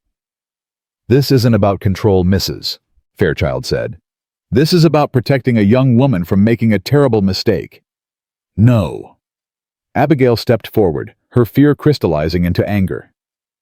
This is about you being unable to accept that I chose to leave. That I found someone who treats me better than you ever did. That I'm not grateful for your charity anymore. Because I finally understand, it was never charity, it was exploitation, dressed up as Christian kindness. Mrs. Fairchild's face went white, then red. How dare you? How dare I what? Tell the truth. Abigail's voice rose. You worked me 16 hours a day for 2 years. You fed me scraps. You let those girls torment me because it was easier than disciplining your precious boarders. And when they locked me in a barn and left me to die, you did nothing. Nothing. So don't stand there and pretend you care about my welfare now. The court will decide what's best, Pemberton interjected. We have a hearing scheduled for Friday. Mr. Grayson, Miss Miller, you're both required to appear and explain this arrangement to Judge Morrison. Or, Luke said slowly, we can solve this right now. Everyone looked at him. He turned to Abigail, and she saw something in his eyes. Determination mixed with resignation, mixed with something else she couldn't quite name. Marry me, he said. Her breath stopped. What? Marry me. Right now. Sheriff Brennan can officiate, he's got the authority. We'll make it legal, file the papers, and there won't be anything for Judge Morrison to rule on. He looked back at Mrs. Fairchild. That's what you wanted, isn't it? For us to be respectable. That's not... Mrs. Fairchild sputtered. You can't just... This is clearly a sham marriage to avoid... Doesn't matter why we're getting married, Luke interrupted. Only matters that we are. Once we're wed, Abigail's under my protection legally. No court can remove her. No guardian can claim her. She'll be my wife, and that supersedes any complaint you filed. Pemberton's face darkened. This is a mockery of the institution of marriage. Is it? Luke's voice was cold. Or is it two people choosing each other instead of letting you choose for them? Abigail's mind was reeling. Marriage. Luke was proposing marriage. Not because he loved her, they barely knew each other, but because it was the only way to keep her safe from Mrs. Fairchild's legal machinations. Luke, she said quietly, you don't have to do this. I know. He looked at her directly. But I'm offering anyway. It's your choice, Abigail. Always your choice. You can come to court on Friday and hope the judge rules in your favor, or you can marry me now and end this. But you'd be stuck with me, legally bound. That's not fair to you. Fair. He almost laughed. Nothing about this is fair, but I'd rather be stuck with you than watch them drag you back to that boarding house. Mrs. Fairchild made a sound of disgust. Sheriff Brennan, you cannot seriously be considering officiating this farce. The sheriff looked between them, his weathered face troubled. I don't know, Dorothy. If they both consent freely, she's desperate and he's manipulating her. This isn't consent, it's coercion. I'm standing right here, Abigail said sharply. And I'm perfectly capable of making my own decisions. Then make one, Luke said. His voice was softer now, almost gentle. Stay or go. Marry me or take your chances with the judge. Whatever you choose, I'll respect it. But choose for yourself, not because they're pressuring you. Abigail looked at the four people watching her Mrs. Fairchild with barely concealed rage. Pemberton with professional disapproval.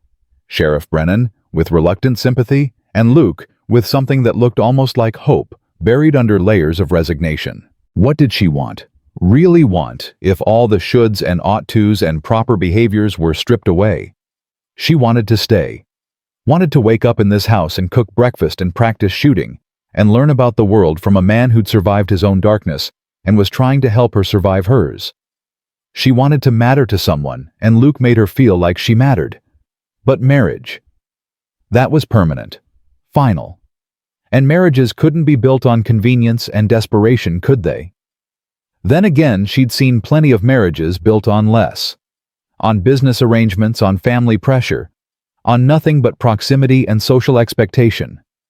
At least this marriage would be built on mutual respect and honest need. If we do this, she said carefully, what would it mean? Would you expect? Would we be married in every sense? Luke's face didn't change, but she saw understanding flicker in his eyes. We'd be married on paper, legal, but everything else, how we live, what we share, what we expect from each other, that's something we'd figure out as we go. No pressure, no assumptions, just two people trying to make something work. That's highly irregular, Pemberton protested. I don't care. Abigail looked at Luke. If you're sure about this, if you really don't mind being tied to me legally, then yes, I'll marry you. Mrs. Fairchild made a sound like she was choking. This is unconscionable. Sheriff, I demand you refuse to perform this ceremony. I'm afraid I can't do that, Dorothy. Brennan pulled off his hat and ran a hand through his gray hair.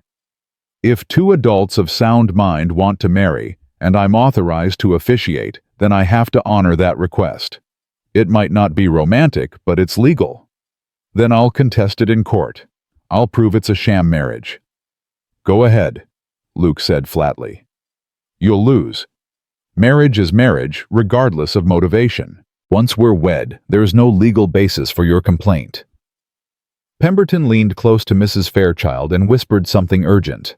She listened, her face growing darker, then waved him away irritably. Fine. Let them make fools of themselves. But don't come crying to me when this arrangement falls apart, and she's left with nothing. She'll be left with a legal name and property rights, Luke said, which is more than you ever gave her. Mrs. Fairchild climbed back into her wagon without another word.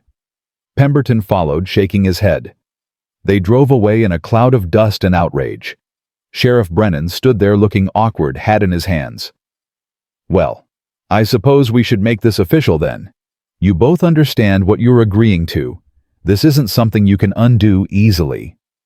We understand, Luke said. Miss Miller. Abigail's hands were shaking, but her voice was steady. I understand. All right then. Brennan cleared his throat. I'll need witnesses. The lawyer drove off, but... He looked around helplessly. The ranch hands are gone for the season, Luke said. There's no one else here. I need at least one witness for the certificate to be valid. Brennan frowned. We could ride into town, but given Mrs. Fairchild's mood, I'd rather not subject you to that spectacle. What about him? Abigail pointed to a rider approaching from the east. They all turned. A man on horseback was cantering up the road, and as he got closer, Abigail recognized him, Jack Morrison, the judge's son, who ran cattle on the land adjacent to Luke's. Luke cursed under his breath. That's either perfect timing or terrible timing. Jack rode up and dismounted, taking in the scene with curious eyes. Luke, Sheriff, Miss Miller. He nodded to each of them. What's going on? I need a witness, Sheriff Brennan said. Luke and Miss Miller here are getting married. Jack's eyebrows rose. Right now on the porch. Right now, Luke confirmed. Unless you have objections. None at all. Just surprised is all. Jack grinned. Always figured if you ever got married, it'd be at gunpoint. Guess I wasn't far off. Can you witness or not? Luke's voice was sharp. Sure. Happy to. Jack took his place beside the sheriff. This is going to be the most interesting thing I've seen all month. Brennan opened a small leather-bound book he'd pulled from his coat, the territorial law book Abigail realized. He cleared his throat formally. Luke Grayson, do you take Abigail Miller to be your lawfully wedded wife to have and to hold from this day forward for better or worse in sickness and health, as long as you both shall live? Luke looked at Abigail. His eyes were dark and unreadable. I do. Abigail Miller, do you take Luke Grayson to be your lawfully wedded husband, to have and to hold from this day forward, for better or worse, in sickness and health, as long as you both shall live? This was it. The moment where she chose permanently, irrevocably to tie her life to Luke's. To trust that a man she'd known for 2 weeks would honor the promise he'd made to keep her safe. To believe that she deserved this chance, this choice, this life. I do, she said. By the authority vested in me by Montana Territory, I now pronounce you husband and wife. Brennan closed the book. Luke, you may kiss your bride if you're so inclined. Awkward silence. Abigail felt heat creep up her neck. They hadn't discussed this part. Luke stepped closer and took her hand, the one with the scar on the palm. He lifted it to his lips and pressed a kiss to the healing mark, gentle and deliberate. Hello, Mrs. Grayson. Something in Abigail's chest cracked open. Not love, not yet, maybe not ever, but something warm and fragile and terrifying. Hello, Mr. Grayson. Jack whooped and clapped Luke on the shoulder. Congratulations, you old hermit. Didn't think I'd ever see the day. Neither did I, Luke admitted. Sheriff Brennan pulled out a marriage certificate and filled it in with careful handwriting. I'll file this with the territorial office tomorrow. Once it's recorded, it's official and binding. Jack, I need your signature here as witness. Jack signed with a flourish. Brennan handed the certificate to Luke, who stared at it like he couldn't quite believe what he was holding. Well, Brennan said, settling his hat back on his head, I suppose that's that.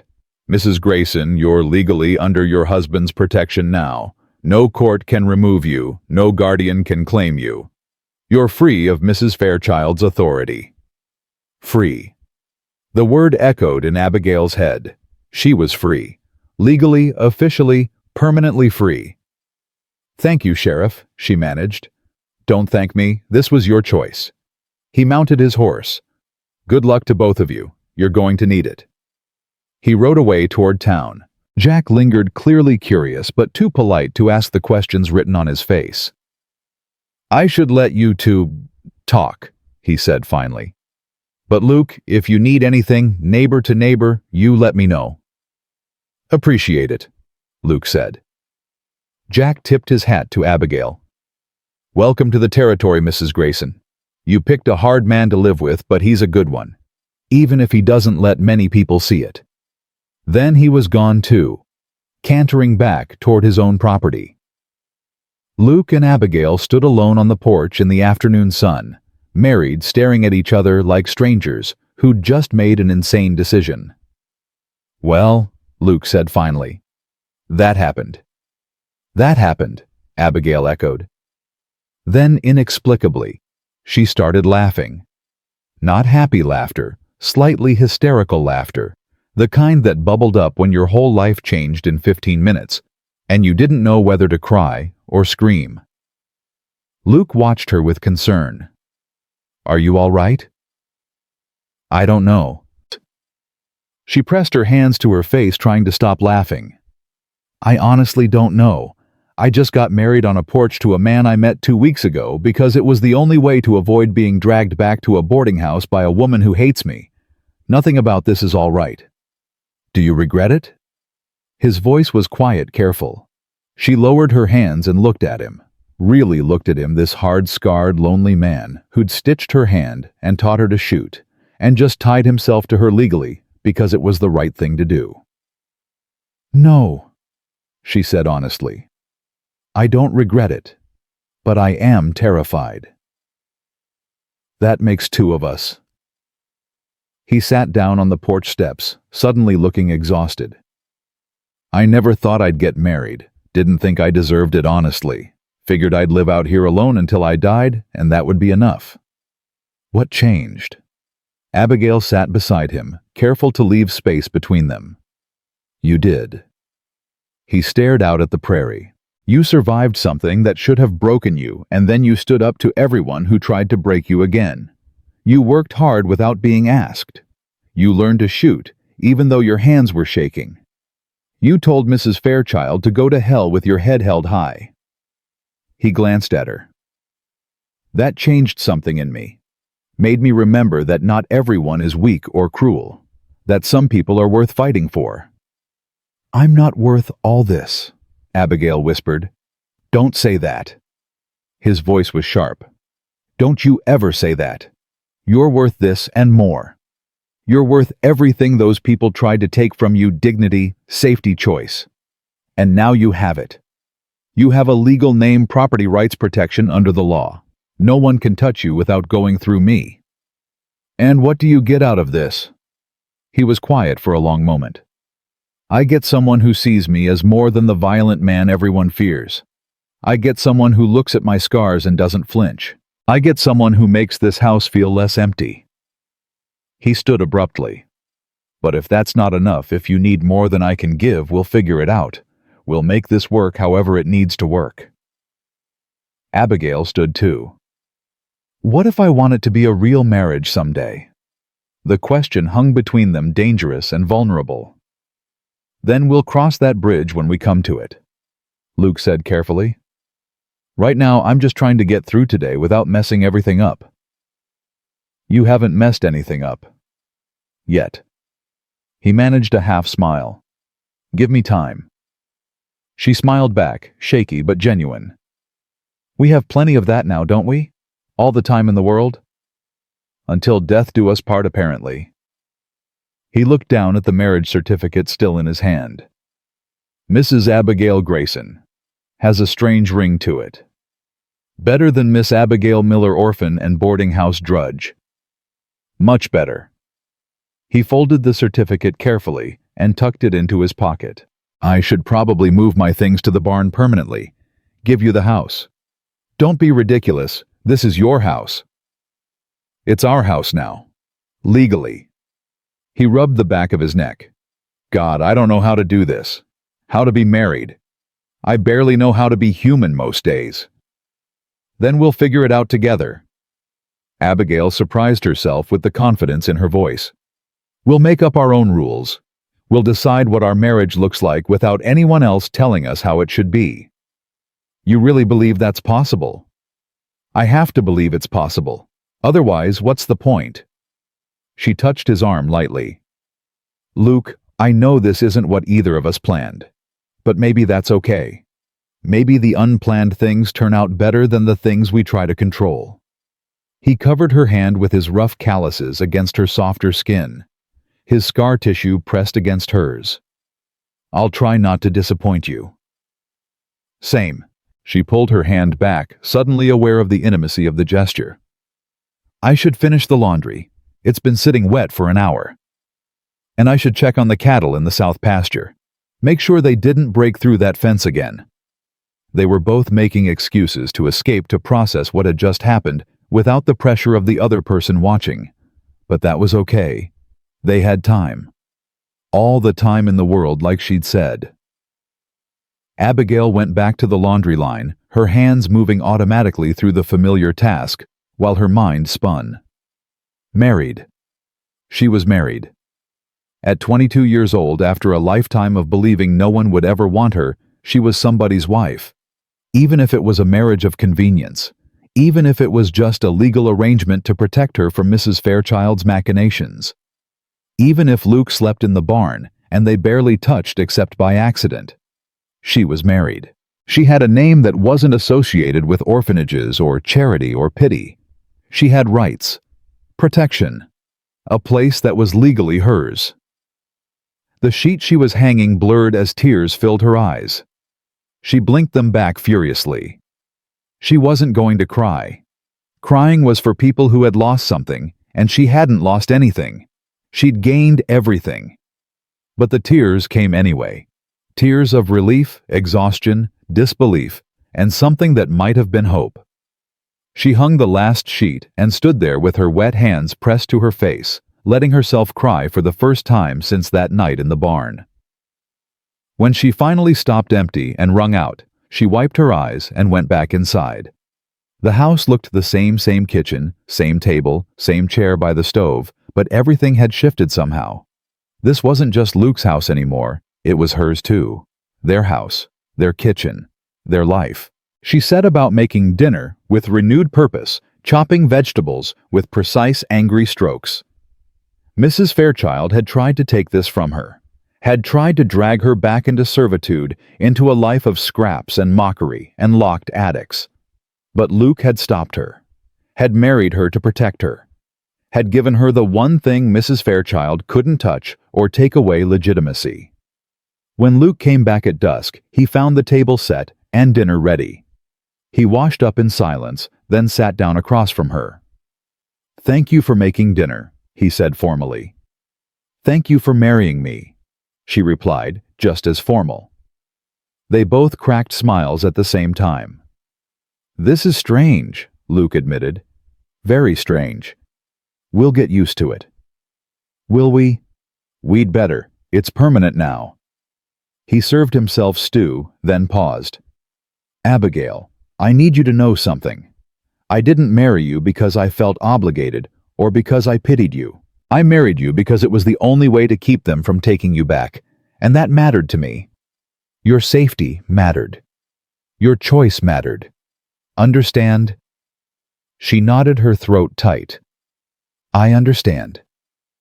"Good." He ate in silence for a moment. "Also, if you ever want to leave, if this arrangement becomes unbearable, we can get a divorce. It won't be easy or pleasant, but it's possible. You're not trapped with me." "I know that." "Do you?" "Because I need you to really know it. No chains, remember, no locks. That hasn't changed just because we signed a piece of paper." "I know," she repeated. "And I trust you." Something shifted in his expression, surprise maybe, or gratitude. "You shouldn't. Not yet. Trust takes time." "Then we have time." She echoed his words from earlier. "Until death do us part, apparently." He smiled, a real smile that transformed his harsh face into something almost gentle. "Until death do us part, Mrs. Grayson." They finished dinner and cleaned up together, the silence comfortable now instead of awkward. When the kitchen was clean and the fire banked, Luke pulled on his coat. "I'll sleep in the barn tonight, give you space to—" "Don't," Abigail interrupted. "Sleep on the chair like you've been doing. You don't have to freeze in the barn just because we got married." "You sure?" "I'm sure. Nothing's really changed, has it? We're still figuring things out, still learning to trust each other. The only difference is there's a piece of paper that says we're legally bound. That's not a small difference." "No," she agreed. "But it doesn't have to change everything overnight. We'll take it slow, one day at a time." He nodded, relief clear on his face. One day at a time. Abigail climbed the stairs to her room, their room she supposed, though Luke wasn't using it, and changed into her nightgown. She could hear him moving around downstairs, settling into the chair, pulling the blanket over himself. Her husband. Luke Grayson was her husband. She lay in bed and stared at the ceiling, processing the impossible reality of her situation. This morning she'd been Luke's housekeeper, living in uncertainty and fear. Tonight she was his wife, legally protected with rights and a name that carried weight. All because 5 girls had locked her in a barn as a joke. Life was strange. Cruel sometimes, yes, but also strange in ways that made her head spin. She touched the scar on her palm, then smiled into the darkness. Tomorrow she'd wake up as Mrs. Grayson. Tomorrow she'd figure out what that meant, how to navigate this new identity, how to build a life with a man who was still mostly a mystery. But tonight, she was safe, legal, free, and that was enough. The first month of marriage passed in a careful dance of boundaries and unspoken agreements. Luke still slept at the chair downstairs. Abigail still locked her bedroom door at night, though she wasn't sure anymore if it was from fear or habit. They worked side by side during the day, her in the house, and garden him on the ranch, and ate dinner together each evening, their conversations growing longer, easier, less guarded. But they hadn't touched since that moment on the porch, when he'd kissed her scarred palm. Abigail told herself it was fine. This was what they'd agreed to, a marriage on paper, protection, without pressure, safety, without expectations. She should be grateful. She was grateful. So why did she feel this strange ache when Luke came in from the cold, and she wanted to brush the snow from his hair? Why did her heart skip when he smiled at something she said? Why did the house feel empty on the rare days he rode into town for supplies and left her alone? She was falling for him. Slowly, inevitably, dangerously, and she had no idea if he felt anything beyond obligation and respect. It was early December when everything changed.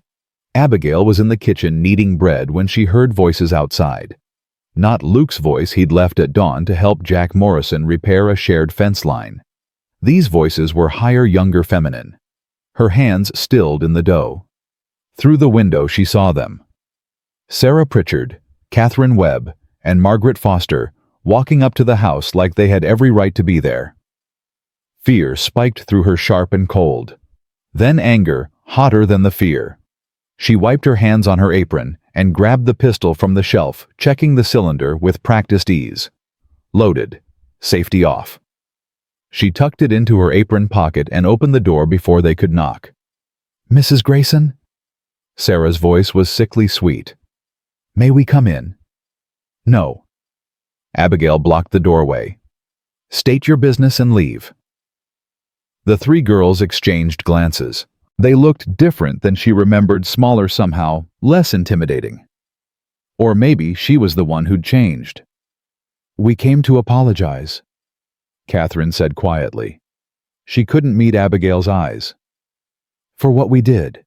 For locking you in the barn. That's very Christian of you." Abigail's voice was flat. "2 months late, but I'm sure the Reverend is proud."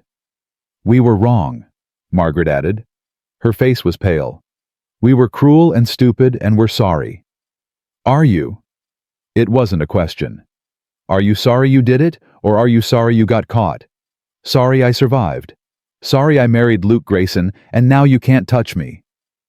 "All of it." Sarah's mask of sweetness cracked.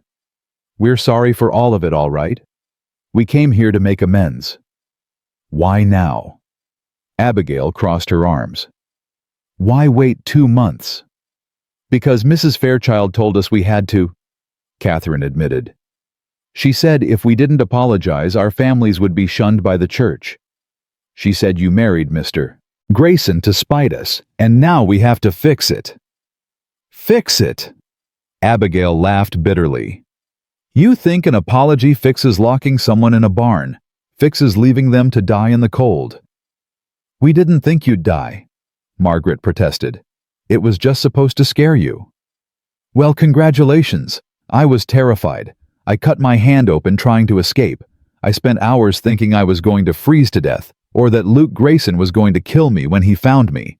Is that what you wanted? For me to feel that kind of fear?" "No." Catherine was crying now. "No, we just wanted you to learn your place, to stop acting like you were better than us." "Better than you?" Abigail's voice rose. "I scrubbed your floors, I washed your dishes, I slept in an attic that leaked and ate whatever scraps you left me. How was any of that acting better than you?" "You were always so quiet," Sarah said defensively. "So judgmental, looking at us like we were shallow and stupid." "I was quiet because I was exhausted. I was surviving. and you couldn't stand that I survived with dignity instead of breaking down and begging for your approval." Abigail stepped forward, and all three girls stepped back. "You wanted me broken. You wanted me desperate. You wanted me to know that I was nothing and you were everything. That's what the barn was about, proving you had power over me." "That's not—" Margaret started. "Don't lie." Abigail's hand moved to her apron pocket, resting on the pistol's grip. "Don't you dare lie to me now. You locked me in that barn, hoping Luke Grayson would hurt me. Hoping he'd be as cruel as everyone said. Hoping I'd come back to town with more than just a cut hand, with bruises, with shame, with proof that I deserved everything you did to me." Silence. The three girls stood frozen, their carefully rehearsed apologies forgotten. "But he didn't hurt me." Abigail continued, her voice quieter now, but no less intense. "He saved me. He stitched my hand and gave me food and shelter and respect. He married me to keep people like Mrs. Fairchild from dragging me back to you. And now I stand here in my own house on my own land with my own name, and I don't need your apology. I don't need your guilt. I don't need anything from you." "Abigail." Catherine reached out. "Mrs. Grayson," Abigail corrected sharply. "You don't get to use my first name anymore. You lost that right when you chained that door." "Mrs. Grayson." Catherine's voice shook. "Please, we're sorry. We're truly, deeply sorry. We were wrong and cruel, and we've thought about what we did every day since. Please forgive us." Abigail studied them, these three women who'd tormented her, who'd tried to break her, who now stood on her porch begging for absolution. Part of her wanted to grant it, to be the bigger person, to prove she wasn't bitter or vengeful. But a larger part remembered the cold barn, the locked door, the hours of terror. Remembered that they hadn't come here on their own, they'd been forced by Mrs. Fairchild's threat of social consequences. This wasn't real remorse. This was self-preservation dressed up as repentance. "I forgive you," she said finally. "Not because you deserve it, but because carrying hate is exhausting, and I'm tired of giving you space in my head. But forgiveness doesn't mean I trust you. It doesn't mean we're friends. It means I'm letting go of what you did so I can move forward without you weighing me down." "Thank you," Sarah whispered. "Don't thank me. Just leave. And don't come back here unless Luke or I specifically invite you, which we won't." Abigail stepped back and began to close the door. "Tell Mrs. Fairchild you apologized. Tell her I accepted. Tell her whatever you need to tell her to save your family's reputations. But know this, I don't care anymore. You don't have power over me. You never will again." She shut the door firmly and locked it, then stood there with her heart racing and her hands shaking. Through the window, she watched the three girls walk back down the road, their heads together, probably already spinning the story into something more palatable. The pistol in her pocket felt heavy. She pulled it out and set it back on the shelf, her hands trembling with leftover adrenaline. She'd done it. She'd faced them. She'd stood her ground, and she'd survived. The bread dough had risen while she was outside. She punched it down with more force than necessary, channeling her residual anger into the physical work. Knead, fold, turn. Knead, fold, turn. The rhythm soothed her, brought her breathing back to normal. She was sliding the loaves into the oven when Luke came home. He took one look at her face and stopped in the doorway. "What happened?" "They came." She didn't need to say who. "Sarah, Catherine, and Margaret. They apologized." His jaw tightened. "Did they hurt you?" "No, I didn't let them in. We talked on the porch." "What did you say?" "That I forgave them, but I don't trust them. That they don't have power over me anymore." She closed the oven door and straightened. That they should leave and not come back. Luke crossed the kitchen and did something unexpected. He pulled her into his arms. Just held her solid and steady, his chin resting on the top of her head. Abigail froze for a moment, then slowly relaxed into the embrace. He smelled like cold air and wood smoke, and something uniquely him. His heart beat steady against her ear. "I'm proud of you," he said quietly. That took courage. I had a gun in my pocket. That helped. He huffed a laugh. Still, you faced them. You told them the truth. That's more than most people would do. I learned from you. She pulled back enough to see his face. You taught me that standing up for myself wasn't the same as being cruel. That I could be strong without being violent. That I deserved to take up space in the world. Something shifted in his expression, something warm and vulnerable and terrifying. Abigail. The front door burst open. They jumped apart as Jack Morrison rushed in, his face pale. Luke, we've got a problem. Big problem. What kind of problem? Fire. The church in town, someone set it on fire. Sheriff thinks it might spread to the nearby houses if the wind picks up. Luke was already moving, grabbing his coat. Get the wagon. We'll bring water barrels and shovels. Abigail, stay here. No. She grabbed her own coat. I'm coming with you. It's dangerous. I don't care. If the town burns, people will need help. I know how to carry water and work a pump. I'm coming. He looked like he wanted to argue, then nodded sharply. Stay close to me. Don't take risks. Understand? Understood. They rode into town in the wagon. Jack on horseback ahead of them, and as they crested the rise, Abigail saw the smoke, thick and black, billowing into the gray December sky. The church steeple was engulfed, flames licking through the roof. The town was chaos. People running with buckets, forming chains from the well to the church. Children crying, being herded away from the heat. Mrs. Fairchild stood in the street screaming orders that no one was following. Luke pulled the wagon up near the well and started unloading water barrels. Abigail joined the bucket brigade, falling into line between a woman she didn't recognize and a man who looked familiar, maybe from the mercantile. No one commented on her presence. No one whispered or pointed or called her names. They were too busy fighting the fire, too desperate to save their town to care about scandal or gossip or who was married to whom. For hours they worked. Buckets passed hand to hand, water splashing and sloshing, muscles burning, lungs choked with smoke. The heat was immense, pushing them back even as they pushed forward. Abigail's hands blistered. Her dress soaked through with water and sweat. Her arms shook with exhaustion. But she kept going, kept passing buckets, kept moving, because stopping meant the fire won. Beside her in the line, Luke worked with grim determination. Every few minutes, he'd glance over to make sure she was still there, still safe.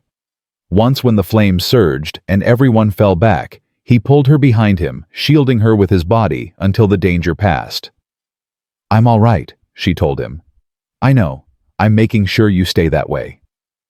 They worked until sunset, until the flames were finally contained and then extinguished. The church was a ruin, just a blackened shell, with the steeple collapsed into rubble. But the nearby houses were saved. The town was saved. People collapsed where they stood, exhausted and filthy and grateful to be alive. Sheriff Brennan found Luke and Abigail sitting against the wagon, sharing water from a canteen. You two saved lives today. That water you brought, those barrels, made the difference between containing the fire and losing half the town. Just did what needed doing, Luke said. More than that. Brennan looked at Abigail. Mrs. Grayson, I saw you out there. Worked as hard as any man, harder than most. The town owes you. The town doesn't owe me anything. Abigail's voice was hoarse from smoke. I just didn't want people to die. Still, he tipped his hat. Thank you both. As word spread about Luke and Abigail's role in fighting the fire, people began approaching them. The woman from the bucket brigade thanked Abigail and asked her name. The mercantile owner shook Luke's hand and offered them supplies on credit. Even Reverend Michaels, his face soot-stained, nodded respectfully as he passed. Mrs. Fairchild was conspicuously absent. By the time they loaded the empty barrels and started the ride home, night had fallen. Abigail sat beside Luke on the wagon seat, her body aching, her hands raw, her mind fuzzy with exhaustion. You did good today, Luke said as they rolled through the darkness. So did you. I'm serious. You could have stayed home where it was safe, But you came anyway. You helped save the town, even though that town hasn't been kind to you. It wasn't about kindness. Abigail looked up at the stars, scattered across the black sky. It was about doing what's right. You taught me that being good isn't about who deserves it or who's earned it. It's about choosing to help when you can help. I never taught you that. You did. Every day. Every time you showed me patience or respect or kindness when you didn't have to. Every time you stood up for me when it would have been easier to stay silent. You taught me that goodness is a choice, not a reward for good behavior. He was quiet for a long moment. I think you're giving me too much credit. And I think you don't give yourself enough. They rode in silence after that. But it felt different somehow, charged with something unspoken, but growing stronger with each passing moment. When they reached the house, Luke helped Abigail down from the wagon.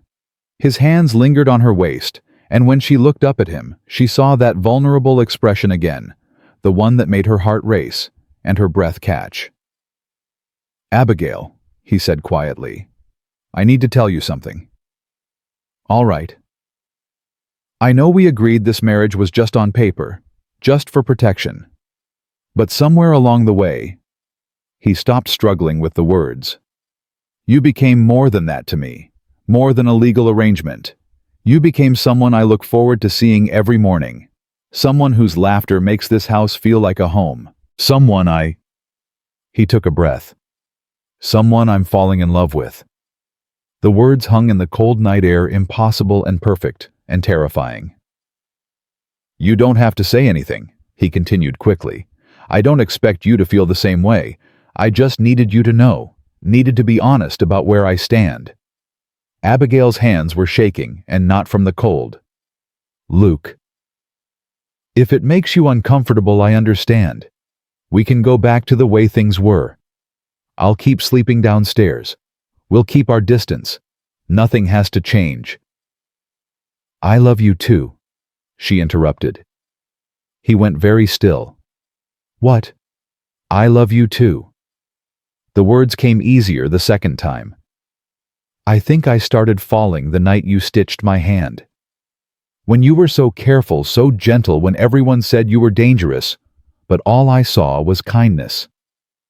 And then you taught me to shoot and stand up for myself and believe I was worth more than scraps. You made me feel seen, Luke. Really seen. Not as a burden or a charity case or someone to pity, but as a person who mattered." Tears spilled down her cheeks. "So yes, I love you. I love you, and it terrifies me because I don't know how to be loved. I don't know how to trust that it's real and not just another thing that can be taken away." He cupped her face in his scarred, work-roughened hands. "It's real. God help me, it's the most real thing I've ever felt. And I know trust takes time, we both know that. But I'm willing to spend the rest of my life proving to you that this is real, that I'm not going anywhere, that you're not alone anymore. Promise." Her voice broke. "I promise. No chains, no locks. Just us choosing each other every single day." He kissed her then, and it was nothing like the formal peck on her hand at their wedding.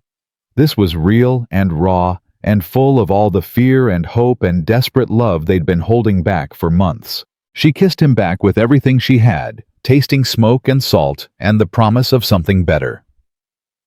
When they finally broke apart, both breathing hard, Abigail rested her forehead against his. "I don't know how to be a wife," she admitted. "A real wife. And I don't know how to be a husband. But we'll figure it out together." He pulled her close, wrapping his arms around her. "One day at a time, remember. One day at a time." They stood there in the darkness, holding each other, two broken people who'd found something whole in the spaces between their scars. Eventually, they went inside. Luke banked the fire while Abigail washed the soot from her hands. When she came back downstairs, he was still standing by the stove, looking uncertain. "You don't have to sleep in the chair anymore," she said quietly, "if you don't want to." He turned to face her. "Are you sure?" "I'm sure." She held out her hand, the one with the scar. "Come to bed, Luke. Come home." He took her hand, lacing his fingers through hers, and followed her upstairs. That night, for the first time since their wedding, Luke Grayson slept in a real bed. And Abigail, wrapped in her husband's arms, didn't lock the door. The weeks that followed were a revelation. They learned each other slowly, carefully, how Luke liked his coffee, how Abigail hummed when she cooked, how they both startled at loud noises, but found comfort in silence. They learned to share space without fear, to touch, without hesitation, to say, "I love you," and mean it more each time. The town gradually, grudgingly began to accept them. People nodded to Mrs. Grayson when she came in for supplies. Jack Morrison's wife invited them to dinner. Even Sheriff Brennan stopped by occasionally, ostensibly to check on things, but really just to visit. Mrs. Fairchild never apologized. Neither did Sarah or Catherine or Margaret beyond that forced visit. But Abigail found she didn't need their apologies anymore. She'd built a life that didn't include them, didn't require their approval, didn't depend on their definition of her worth. She had Luke. She had the ranch. She had a name that was hers, and a future she'd chosen. One evening in late winter, as they sat together by the fire, Luke reading his Shakespeare, while Abigail mended his shirts, she looked up and said, "I'm happy." He glanced over, smiling. Yeah. She set down her mending. "For the first time in my life, I'm actually genuinely happy. And it's because of you. Because you saw me when no one else did. Because you fought for me when I couldn't fight for myself. Because you loved me when I didn't think I was worth loving. You were always worth loving." He closed the book and pulled her close. "I just got lucky enough to realize it first." "They meant it as a joke," she said softly, echoing words from months ago. "Locking me in that barn. They meant to humiliate me, break me, prove I was nothing. And instead they gave you to me." Luke pressed a kiss to her temple. "Best joke I've ever heard." Abigail laughed, real and bright, the sound filling the small house they'd built together from broken pieces and stubborn hope.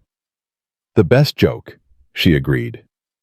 Outside, winter wind rattled the shutters, and snow began to fall, blanketing the prairie in white.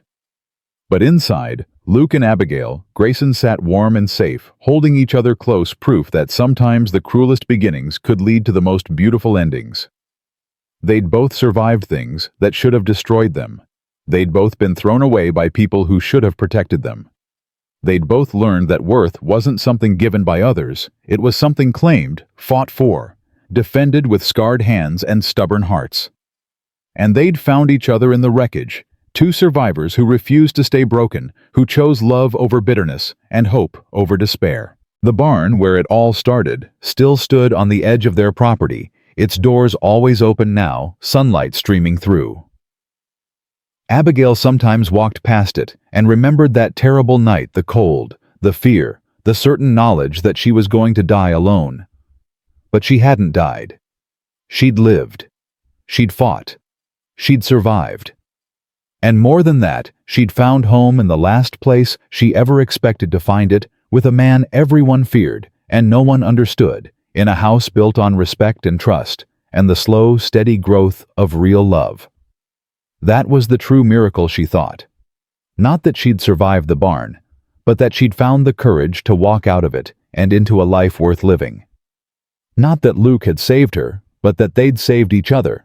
They locked her in his barn as a joke, but the cowboy refused to let them take her back, not because he owned her or controlled her, but because he recognized in her what she'd finally learned to see in herself, worth, strength, and the absolute right to choose her own destiny. And in the end, that made all the difference.